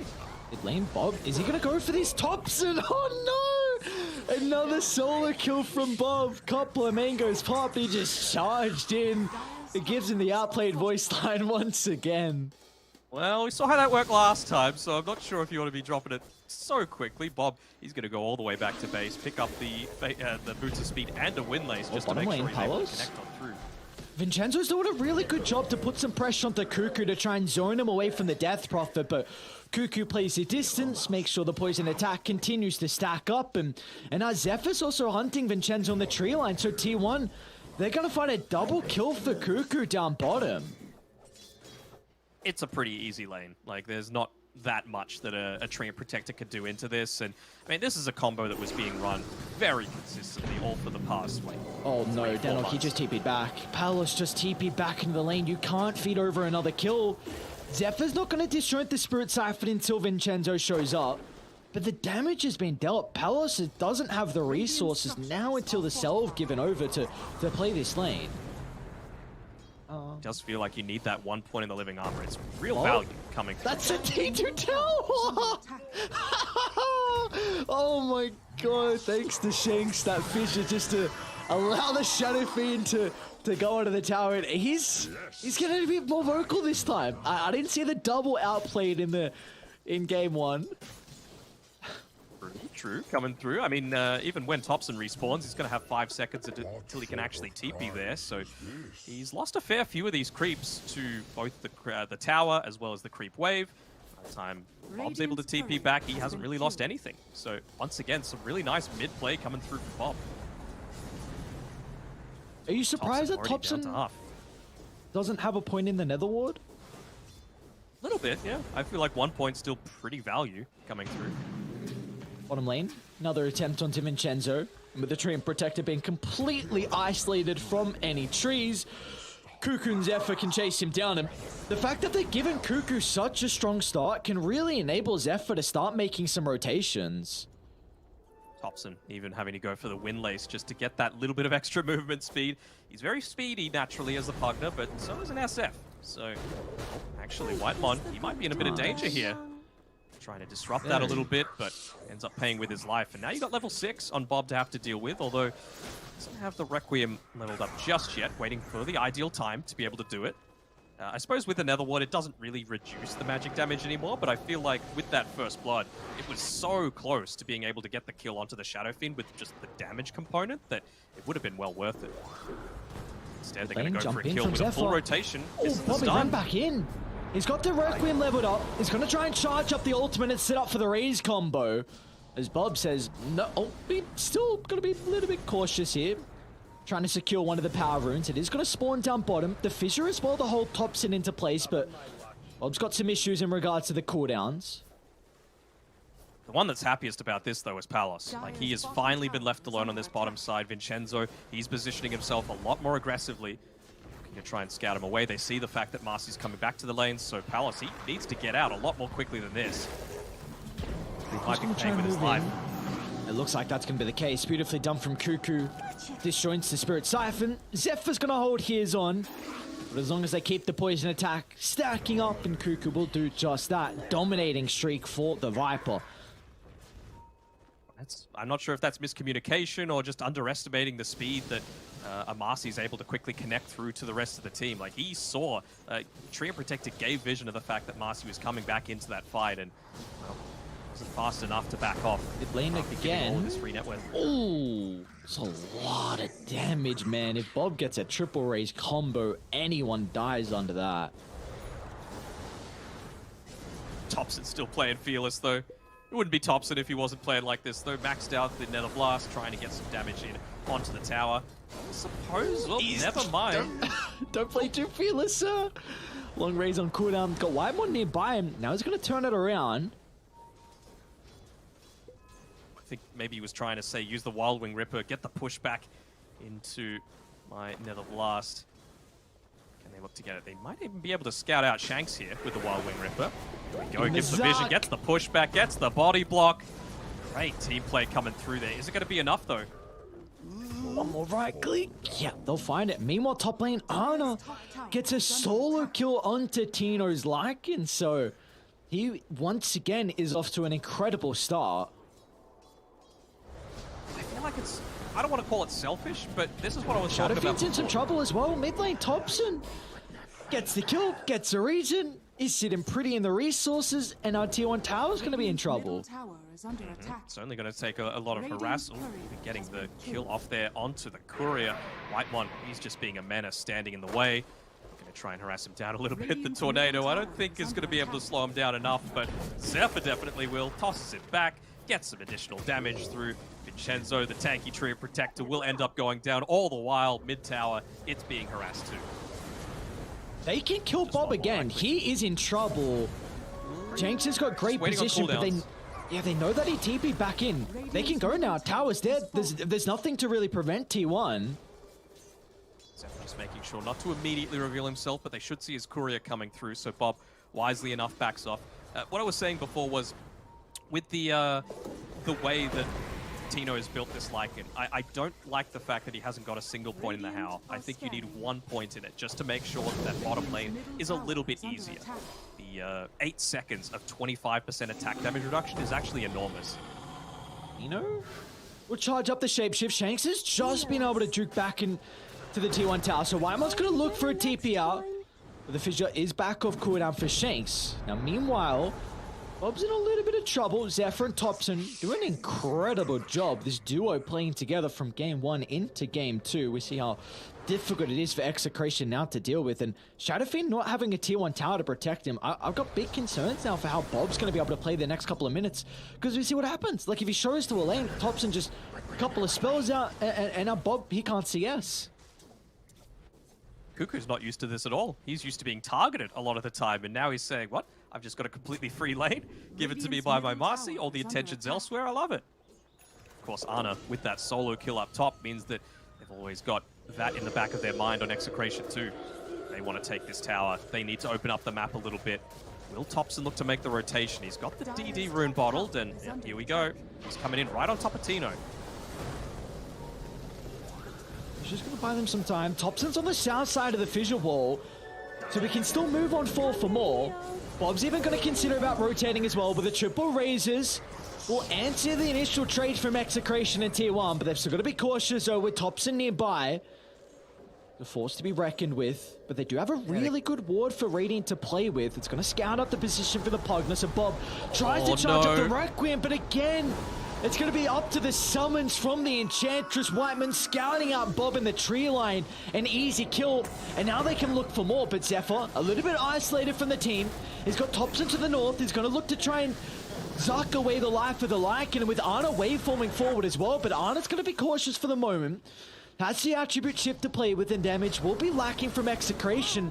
So they're going to push them further away. He was walking forward for the Echo Slam and he just gets enchanted. Wasn't able to get it off. I mean, the reason they went for that play so aggressively is that they have the vision advantage, right? They've got the Enchantress creeps they're able to scout out with no risk coming back the other way. And the fact that the Earthshaker had been taken out. That is the main priority right now for T1. Make sure Shanks dies. So I want to see him have a lot more defensive positioning come through from him. Like, he's only just picking up his Tranquil Boots now, not even getting close to either an Aghanim Shard or a Blink Dagger, but his life is so valuable just for the fact that you can cancel out this life drain. It's basically the only thing that they've got that's able to do so outside of the silence from the DP, which Palace hasn't even leveled it up yet. And it's huge that Execration with their first EXO of the game barely tickle the tower. I mean, half health with the first EXO is not enough when you bring multiple members top, so it's going to force even more heroes from Execration to just secure this, and now for T1, this can open up the map. They can look to get aggressive elsewhere, maybe secure the T1 tower down bottom, or look to dive Bob onto the T2 tower. Zephyr. Definitely a different playstyle we're seeing come out of him. Dire's top tower has fallen. Cuckoo as well is going into the drums straight away, so he just wants to enable his team off the back of this very successful start to pick up the tempo even further. I mean, it's not a Marcy position one that is going to fall off later on. We know that a Viper is super capable of flash farming. We know that a Pugna can. Thompson, he doesn't farm creeps though. He farms heroes. So it's really just all making space for Ana, who's... I was about to say he's been pretty active. He's only been involved in 2 kills so far, though, as Whitemon, once again. This is what I was talking about. He's a menace, man. You can't let Whitemon have his Enchantress at the, 8th pick of the entire draft? 8th hero pick? So the smoke, a bit of an interesting path from Execration, from top to mid. Their side of the map they're going to look to reclaim. Heavy commit. They'll run into both supports at the moment. Zephyr's going to be targeted down. Tino with the combos enough to get the kill. Now meanwhile to the north, Whitemon. Yeah, good luck. This goddamn Enchantress, not an easy person to bring down at all. They're going to need the Fissure to keep up. Looks like Palace instead with the Exo and the Spirit Siphon will do the work. That's what I was talking about before, right? You use the Shapeshift, you use the Exorcism, you've got amazing team fight, but when you don't have them, they're very quick respawns coming through for both the Marcy as well as the Enchantress. So T1 is setting up. They're trying to push the lanes out a little bit and then just connect through and push on forward. Radiant's bottom tower has fallen. Thompson trying to go for some solo kills here in between 3 heroes right now. We'll be able to harass them away at least, but just a very aggressive positioning coming through from Ana as well as Cuckoo, realizing that they just don't have the tools, the resources to be able to take him down at this stage. They've got that drum as well, going into the very early Aghanim Shard as well on Cuckoo, realizing that that is probably an area that they are lacking a little bit, the tower damage that's coming through. Yeah, and with Ana getting all the space in the world that he would ever need, did you feel like Execration, like this is a ticking time bomb? Is this Morphling? I'll hold that thought mid lane. Thompson. The Requiem charge-up's going to be there with the Fissure as well connecting. Vincenzo steps through so the chain control is enough to hold Thompson down so Bob can get the damage pumping out. It's a big kill for him to find. Bit of a streak getting closer towards the BKB. It's going to be really important for Vincenzo to get his Blink Dagger. I mean, we've been talking about the Earthshaker a little bit, needing to go for his, but just important on that tree and just to get the turnaround. They're lacking in stuns, so every one that they're able to land is worth its weight in gold. Ana will see this Observer Wood, can look to clean it up, and will. So really removing a lot of the map presence that they've got right now on Execration. They're playing essentially blind. Like one Observer Wood at the top, where Tino's playing on top of, and one for the river, scouting out some of these power runes. Okay, so you mentioned that you feel like Ana is going to be that ticking time bomb in a game like this. How can they look to address the Morphling then? Well, I mean, I was talking about it during the very early stages of this game, is that it feels like T1 need to take a bad team fight, and it's just on Execration to be able to punish that and use Exorcism into another objective. Open up the map, get an Aegis. But it T1 are disciplined. They're not doing that. They're making sure to play separately around the map, realize that we haven't quite hit our timings yet, but we've got strong heroes that are able to play early. And I mean, this is just Tops and Dota. He's nearly finished up his Octarine core, and it's 16 minutes in. Yeah. Top lane, at least for Execration, they're able to get a kill. Tino does require the shapeshift out of him, but this is going to give him a free wave or two and the bonus gold from the kill to work towards the Helm of the Overlord, which is now coming out on the Courier. That's a big timing for sure, just to be able to keep these lanes pushed out. Top lane's pushing in pretty heavily with the Helm of the Dominator creep with Siege. Oh, okay. That's it on. He tumbles toy away. Yeah, just before the blast was able to connect. This tower's still going to take a little bit of damage. They've got the Creep Wave and the Wild Wing Ripper. Thompson's not going to get another blast out, however. Force Anna's TP back. I was about to say I wonder if they go for an aggressive play, but if anything, that just means that you're okay with not losing anything else. It means that you actually feel confident in defending bottom if T1 did go for a dive there, but it's still so important for them to hit their own timings on Execration. They don't have a BKB on Palos, they don't have Blink Dagger on Earthshaker, they don't have Blink Dagger on Tree and Protector. Those are the big three that you're going for. I suppose BKB on Bob as well. So every little moment's going to be super valuable. Still 44 seconds on Anna's TP, so if you wanted to connect through to this, you wouldn't be able to. Do they just give this one up? Maybe they've learned a lesson from the last game and are just going to back off, have Shanks here to try and slow things down a little bit, but not actually fully commit. They might just go onto the T2 tower if they see the Earthshaker. Fissure's chucked out. They're even got a Glyph as well, so Palos will now reveal his position. That's a call from Execration. They get something. Radiant's bottom tower has fallen. You can tell Shanks wants that juicy Netherward. Just that little bit of extra gold to be able to get closer to that Blink Dagger. But mid tower going down does help matters. Now though, where can you play? Almost no vision, just underneath the tier 2 mid. I like this one. It's probably where T1 are going to be looking to go for some smokes, but they might also expect that this is where they've got the vision, considering mid tier 1 tower is the objective that just falled recently. Fold? Fell. English is hard, it's okay. Yeah, I do English goodly. I do English goodly. I think I mess up way too often. It's okay. I'll give you a break. We're Australian. We get a pass. Oh, I'd love to hear that. Our native language is Australian, but not English. Alright, so from Execration, he didn't answer to this T2 tower siege, and well, the backstab, that could be it. Great micro for the Wolves, gonna scout out a lot of the positioning. Look at Vincenzo! Steps to the backline, gets the overgrowth. The control is out, setting up for the Requiem. They've only killed off the Enchantress for the moment, but they'll catch up to multiple heroes as Thompson goes down along with Zephyr. And not only do they win the skirmish, now they can move into the pit. That wasn't even necessarily a bad fight for T1, the one that I was talking about that could potentially turn this game, but still just some great positioning coming through from Vincenzo. Sometimes it takes that moment of individual brilliance to be able to claw your way back into this, and with the exo damage, you're going to be able to take down that Aegis, give Bob a little bit more freedom to be able to get his next item. He's already got the BKB, hasn't had to use it just yet, but it's signs of hope, even just on this top side, right? You've got a range creep there, so no backdoor protection.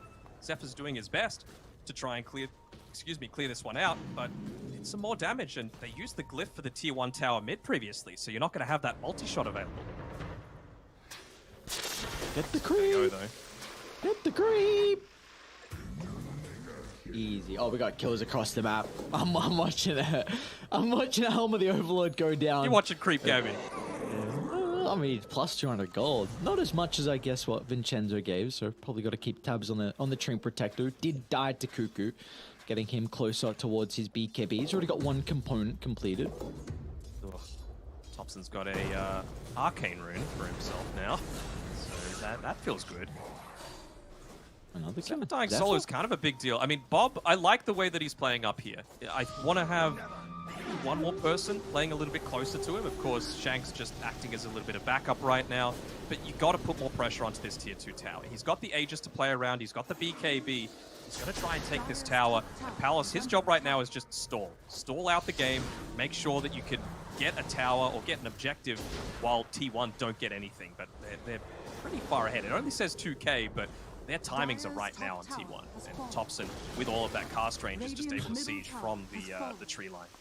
Yeah. Finally, Arna wants to show up as well, even pre-BKB. Just comes in, a couple of right clicks, helps secure the tower. So T1, even down the ages, feels strong enough to be able to claim out some of the map. We'll see how long they want to stick around, though. It's going to be important for them to, like you said, just really limit Execration from getting towards his timing, because they are very, very close to it. Now, I have a question for you. Oh. What do you think about Gaben's read on this game? Have a look at the old Dota Plus. The win prop. You want me to look, or am I guessing? Yeah, have a look. Okay. Do you agree? Do you think Execration have a 2-to-1 chance to win this game? I think if it goes really late, they do. But I think T1 are gonna have issues in team fighting.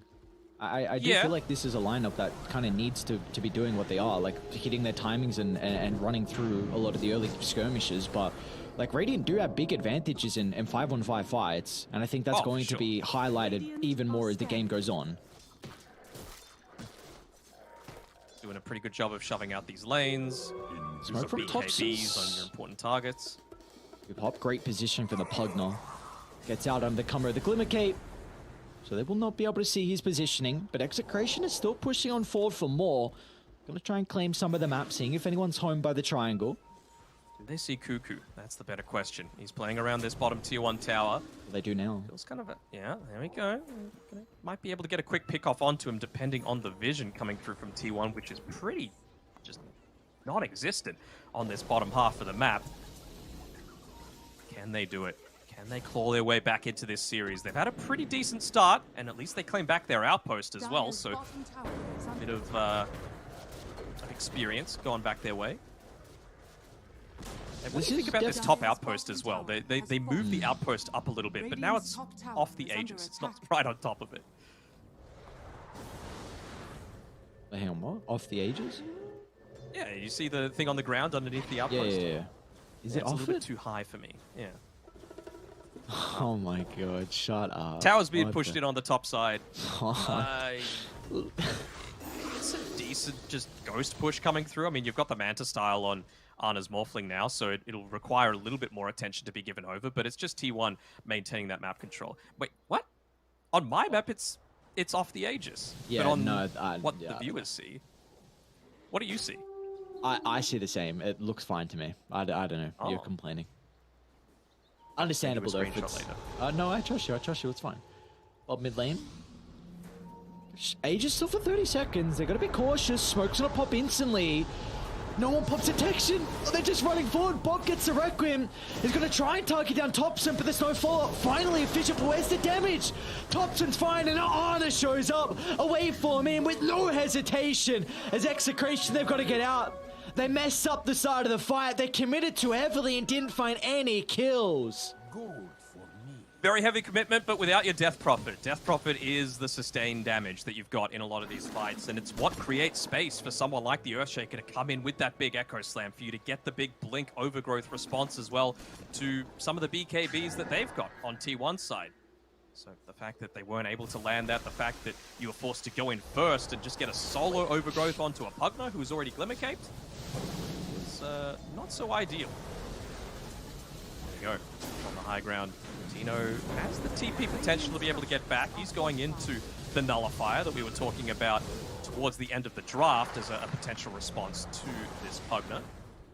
He's still at least one item away from it. The Helm of Iron Will, about 1,000 gold away. I was just wondering at something. Now I'm trying to remember what it was. I was like, hang on, this make... Oh, yeah. Why is Little Friend's 6-second taunt? That has to be too long, right? That seems crazy. I think you're... No, maybe not a Helm of the Overlord. I was about to say, I think you're overestimating how much damage it does, but yeah, not if it's a Helm of the Overlord creep. 6 seconds, though. Like, sure, if you don't kill the target... Well, sorry, if you kill the target, it's gonna... I mean, it's worth it. Doesn't matter how long the taunt's gonna last for. But 6 seconds is a long time for a 1,400 gold item, right?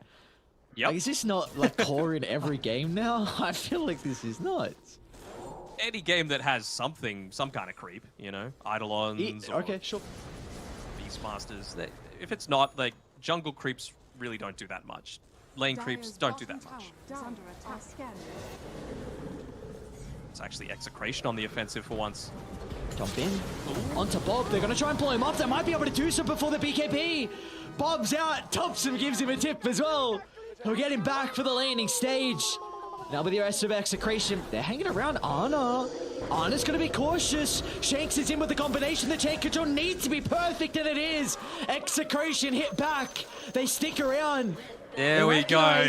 The reverse Back into the tips coming tips. through. Also got the Blink Dagger still on Vincenzo. He didn't pop Another the jump Oak in. previously. Zephyr, we'll see if they can blow up the Death Prophet.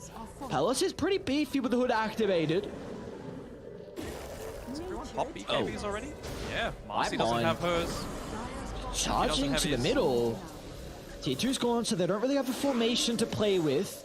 They can back up to the high ground and won't even be required as Execration are happy with the objective. No one spied the double damage bot yet either. Nice little pickup if you're able to place it in the bottle. Bob, especially if he's the one to get it. I mean, he obviously still had another great laning stage coming through, 8 kills for his team. Doing a pretty solid job.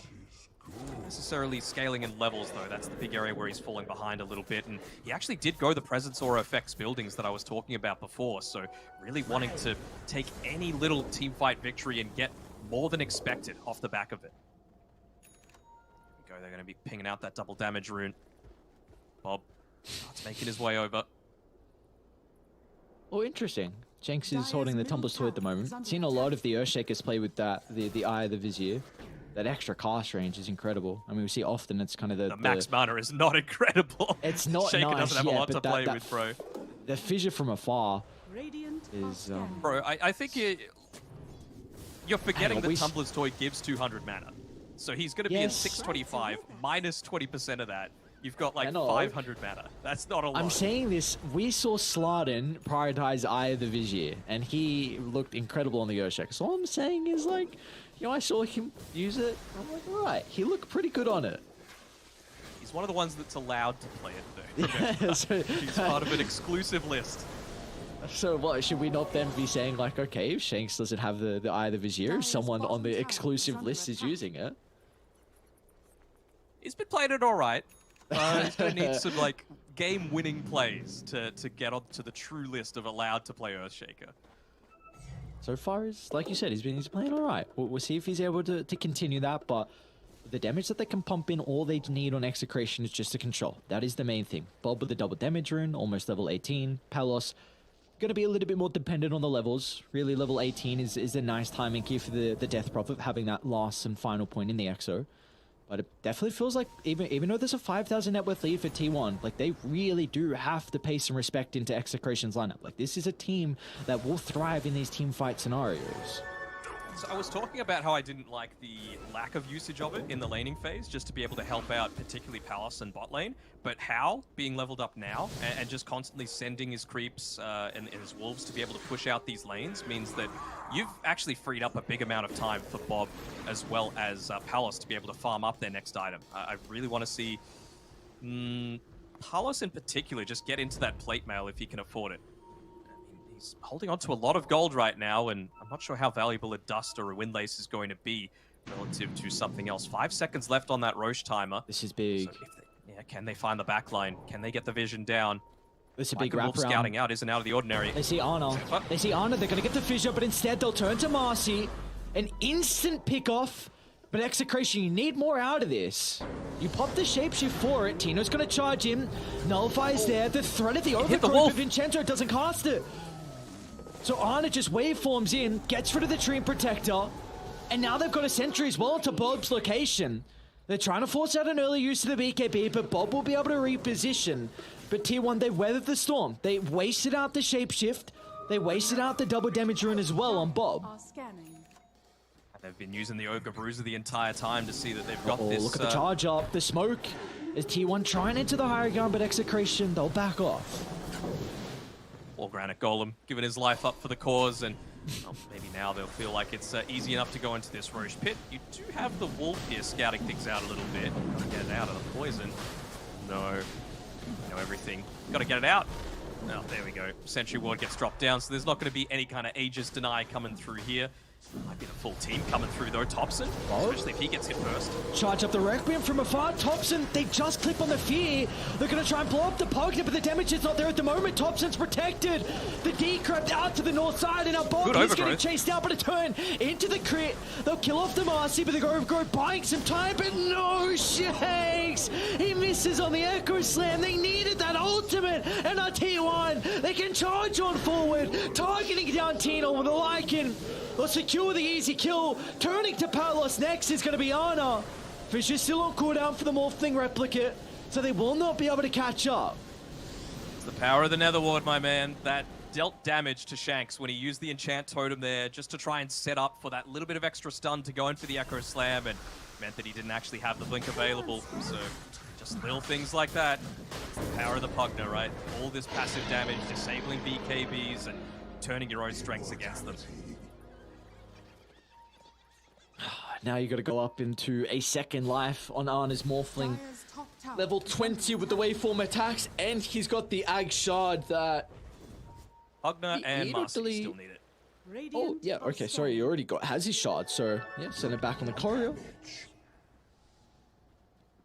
You give this one to maybe Marcy, just to provide a little bit of extra range, I suppose, if Thompson gets caught out. Maybe Thompson just wants the cast range on the Nether Ward. I don't think we'll see a multi-Zuck coming through, unfortunately. The glizzy. The hell is a glizzy? Some Zuma clan? I shouldn't have even said that. Cuckoo. Yeah, I figure it was something like that. No, Shanks, get out. I was gonna go for a TP. He'll be fine. Okay. So Bob is cruising out, but T1. I mean, this is. Do you feel like this is an Aegis where they can poke the high ground? Oh, for sure. I mean, they have Echo Slam back up, I suppose, and Exorcism as well, but this is a chance for them to just get the lanes pushing back out in their favor. It's daytime as well, so Tino isn't going to have that Howl just to assist with the split push coming through. Obviously, you've got the Ancient Black Dragon to be able to do so, but they're just trying to look for pickoffs right now. So Thompson, with his Boots of Travel, can join at any time. The Enchantress, there's always going to be a creep that they have to TP onto as well, so I like the way that T1 are splitting up the map. They catch Palos. They will be able to. Oh my god, what was that damage? That's Enchanted Quiver, my man, alongside of a Marcy with Sidekick and everything maxed out, stun on stun. Pretty devastating. They're just, again, trying to trade up top here on Execration. It honestly feels like the most that they can do, even if it's just getting the glyph out to enable a future rat play. Can't fight without the Death Prophet. That is your source of consistent damage. Just standing up here, providing that little bit of the aura from the Helm of the Overlord. They're going to lose a lot pretty damn quickly. Not even bothering for the range racks, and Bob just trying to put his body on the line as well. That glyph isn't really going to juice any of the backdoor protection though. Mid's already pushed in, but they're going to back off as soon as they see that the Lycans come on back. So at least they get a tier 3, but you lose a tier 3 and a melee racks in exchange. Could have been worse for Execration for sure though.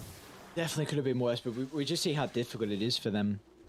Like these fights, what do they need to do differently? Is there a location we need to see them fight around? Is there a hero that just has to be killed off at the start of the fight, otherwise they won't succeed? Ana feels like Pugna needs to die. You know, he's been pretty quick at getting off the Nether Ward, Glimmer Cape, Lotus Orb. It's just everything that's going to enable, for example, well, himself to cast all of his abilities, right? I feel like Thompson's being very greedy with the use of his Nether Ward, just because he needs to. He needs to be able to get rid of that silence. He needs to be able to remove the overgrowth from people. Eventually, it's going to get to the stage, level 25, where overgrowth is undispellable, but you are a long way away from that. Ana, waveform in, threatening Bob and Shanks' position. Probably keeping up in net worth, but it feels like it's going to be a very difficult task for him to be able to compete in these fights. BKB is something that, I mean, he needs to get a kill, potentially even 2 throughout the BKB duration. If he's unable to do so, he's going to have a lot of difficulties with standing his ground. Night time now, though. Backstab. A little bit of that extra damage potential, that minus armor that they need to really burst someone down. And They've split from Ana. SF's coming back now. Age is going to expire in 40 seconds. He's going to wait for him into the tree line. Bob, it's a lot of Requiem damage, so get the first slap, but how do you set up for the second? T1, are they going to be in the neighborhood to protect it for the moment? Ana with the respawn, but instead Execration, they're going to go for Cuckoo. The right clicks from Bob, it's not enough to get the life for Cuckoo. Now Bob is battling over to Ana. It looks like the Morphling's winning out for the moment, but under the cover of the Shadow Blade, Bob will be able to get out. Meanwhile, Paulos has killed off Cuckoo, so Execration, beautifully done. They get the Aegis and the life for the position 3 on T1. Cuckoo was a little deep, you know, even as this Viper being backed up by a Marcy, probably can't expect to extend your life that far deep. He was basically right next to a tier 3 tower, pincered between the Execration territory. That's the job of Zephyr. That's he didn't have to pop the BKB that time, but you really need that consistent damage coming through. You need to make sure that that Viper Strike is getting in onto the Death Prophet to not let Palos have quite as easy of a time. Still though, with the Shapeshift being popped, with the Requiem being used, and the Overgrowth, and the Exorcism actually, they feel like they could just look to go again. Whitemon sitting on the front lines with that pipe, slowly pushing forward. I mean, he needs to. He needs to try and slow this down a little bit, wait for those cooldowns, and even one wave is significant enough. Worth using that Shiva's Guard. All these cooldowns only about 15-20 seconds away. Got a double damager in as well for the Shadow Fiend. Scary prospect if you do not siege fast enough in T1. They're going to back off and look to smoke. Maybe connecting with Cuckoo with this mid lane shoving out. Potentially the possibility is to go through mid and into the jungle, and that's where the line is drawn for them. They don't have any vision to play with at the moment, so it's going to be up to Whitemon to pop a ward as soon as the smoke is popped.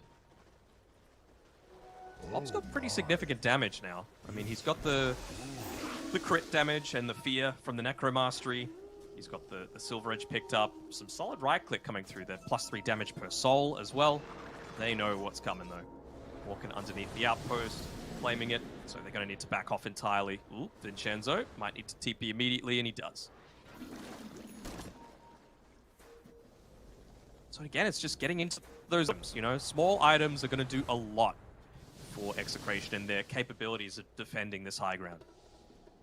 Force Staff, just giving that little bit of a way to create some space away from the Viper, away from the Pugner, but got to join the fight now. Ana's gonna... Oh, the Manta!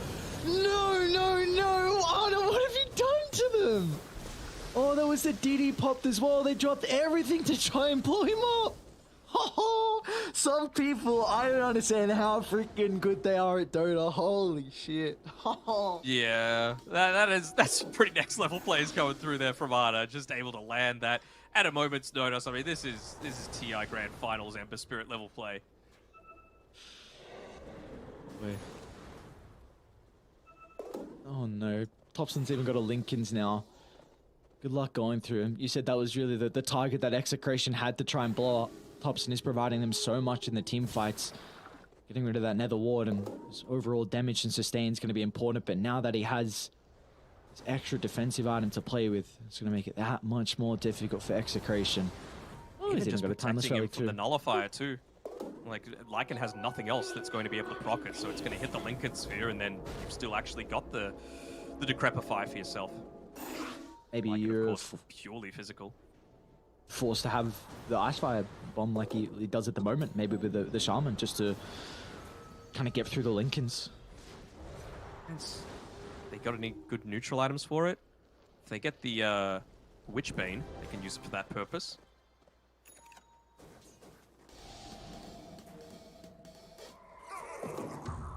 $10,000 net Top's bleed pushing though. in a little bit though.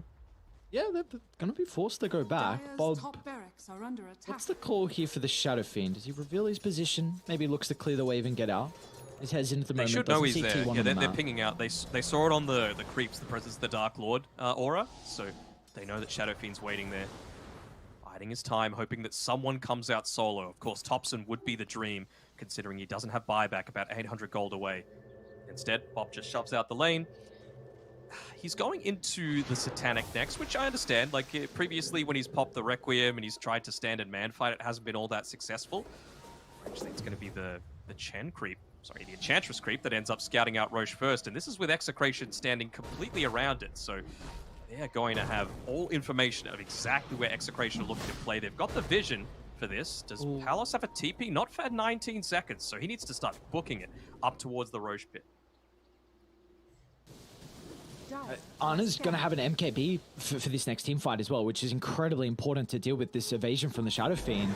So Bob, he's not going to be free to be able to duel the Morphling now. We'll see why Mon. He's 5 gold away. Blitz Knuckles still needs to be picked up. It's such a tough call for Execration to make. If they continued taking Roche, they probably would have killed it off before T1 was able to get there. But now they've had this Centaur time to Corsa. smoke up.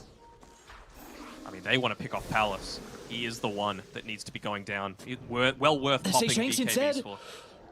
Shaker's pretty important as well. Smoke's gonna pop on Cuckoo. Palos gets the Exo along with the BKB, but the damage coming out. Ana just ripping apart the life of the Death Prophet. He doesn't have the armor to stand his ground as Ana's doing too much damage. He'll turn towards the Tree Protector, getting rid of another component onto Execration's lineup. And it's gonna be a miracle for them to turn over this team fight as Bob's charging into the middle. He's gonna BKB TP up, but Ana's damage. Ooh. Definitely got it. He was right there on point, waiting for the bash. He even had the extra cast range, or attack range rather, from the Penta-Edge sword. And well, that is a free Roshan being picked up for T1. It's got the Aghanim Scepter on it as well, so what are we looking at here? Are we looking to give that over to Ana and just have a quick look over at Mr. Earthshaker and say, hey, what's going on, buddy?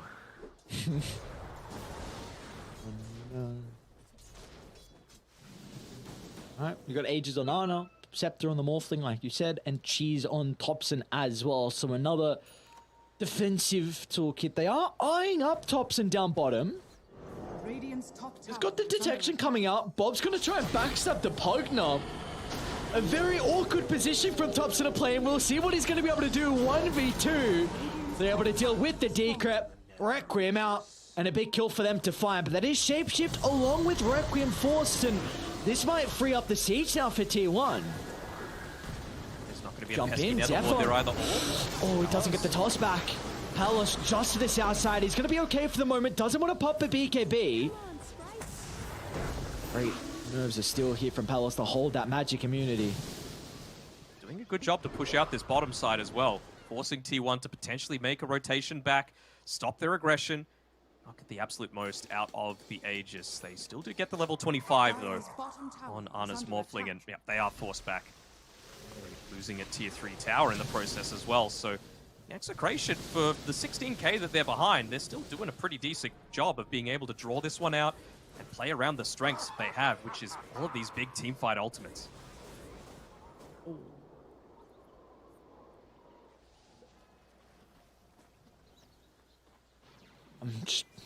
We were speaking about earlier that if Ana could kind of reach this critical mass where it was kind of a ticking time bomb, and I mean, it's 10,000 net worth over the Shadow Fiend. Of course, that Ag's Blessing is very much helping out with the net worth, but I'm trying to see if Bob's ever going to reach a time where he is something that has to be a force to be reckoned with. He's having an incredible game, 10-4-7, but I don't know if the Shadow Fiend can do it all by himself.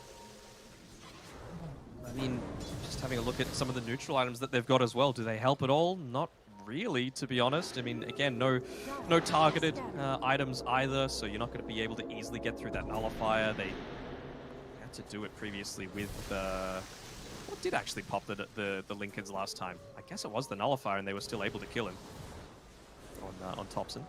It might have been a creep he had as well. I'm not quite sure. I don't remember.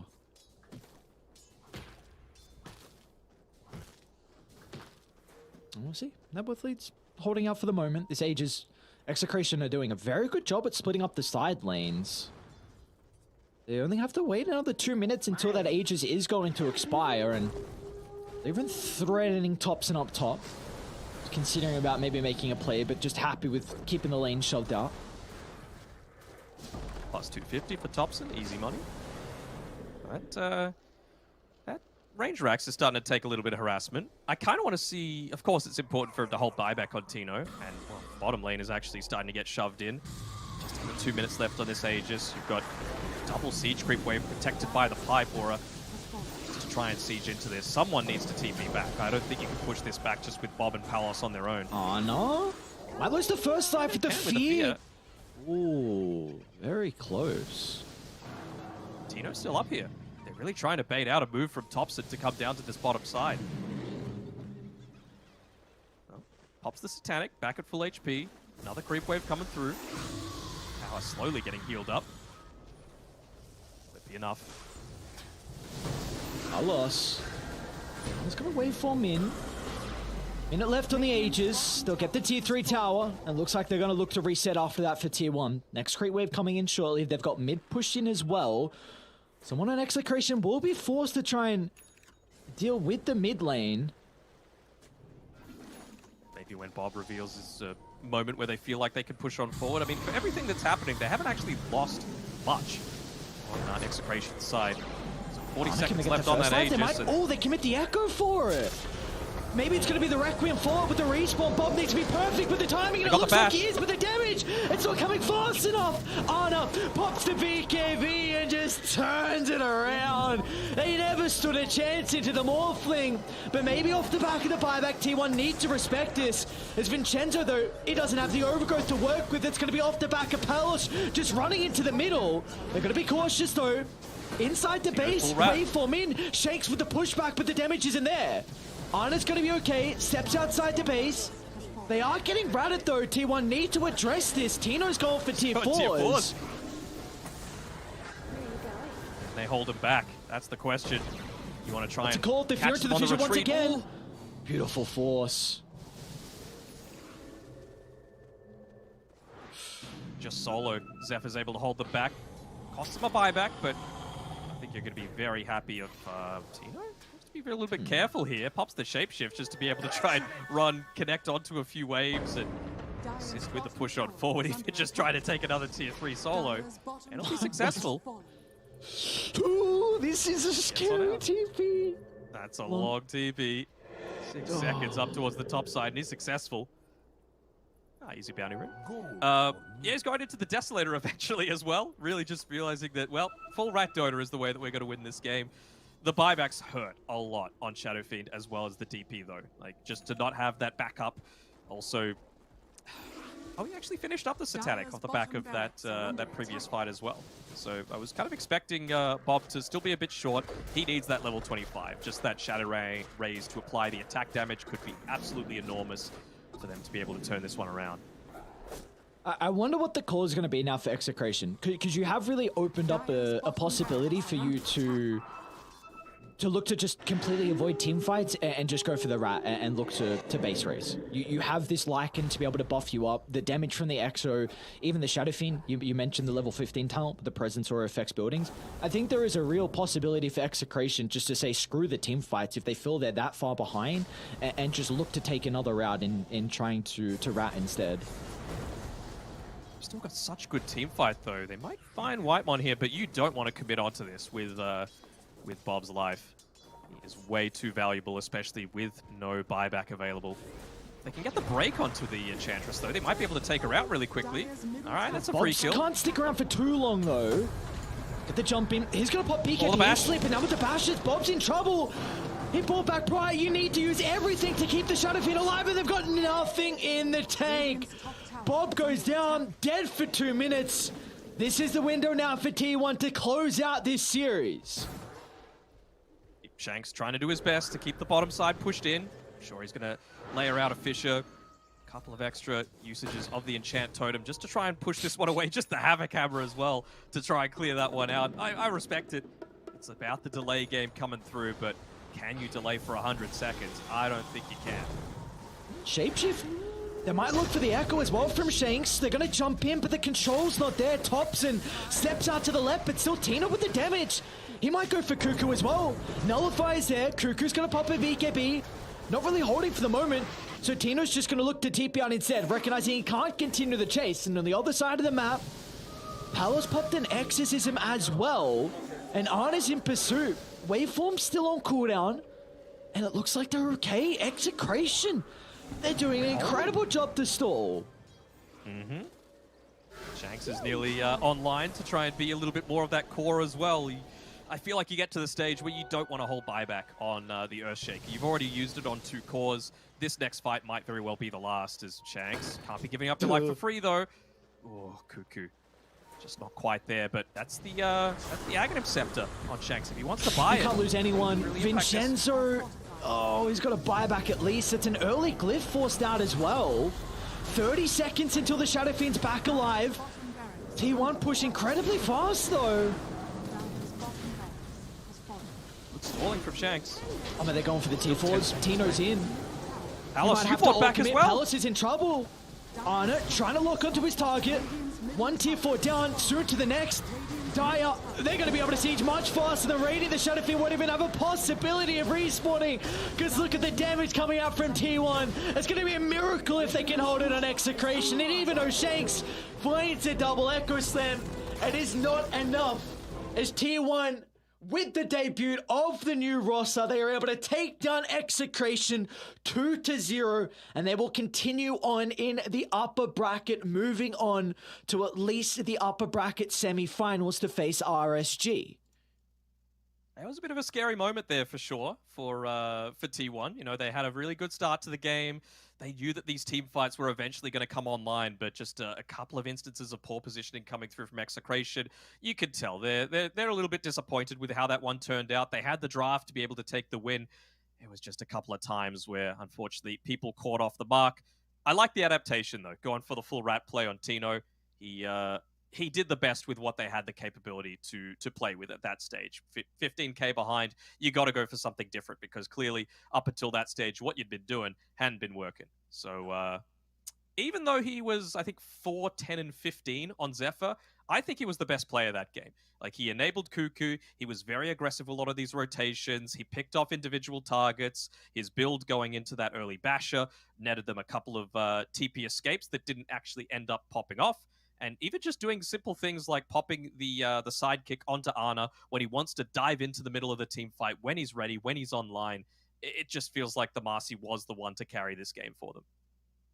And I think there were a lot of concerns and question marks leading into the qualifiers for T1. A lot of people didn't know what to expect, because the previous iteration of T1 were having some real big roster issues. I mean, we saw an example of that was Zephyr. He was kicked off the roster. They put Rage and Potato in. They moved Cuckoo to a 4-3. They kind of went back and forth with themselves qualifiers.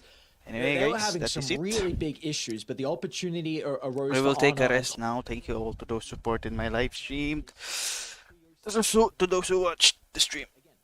See you guys again on my next stream. Alright, peace. Have a great day, everyone. GG.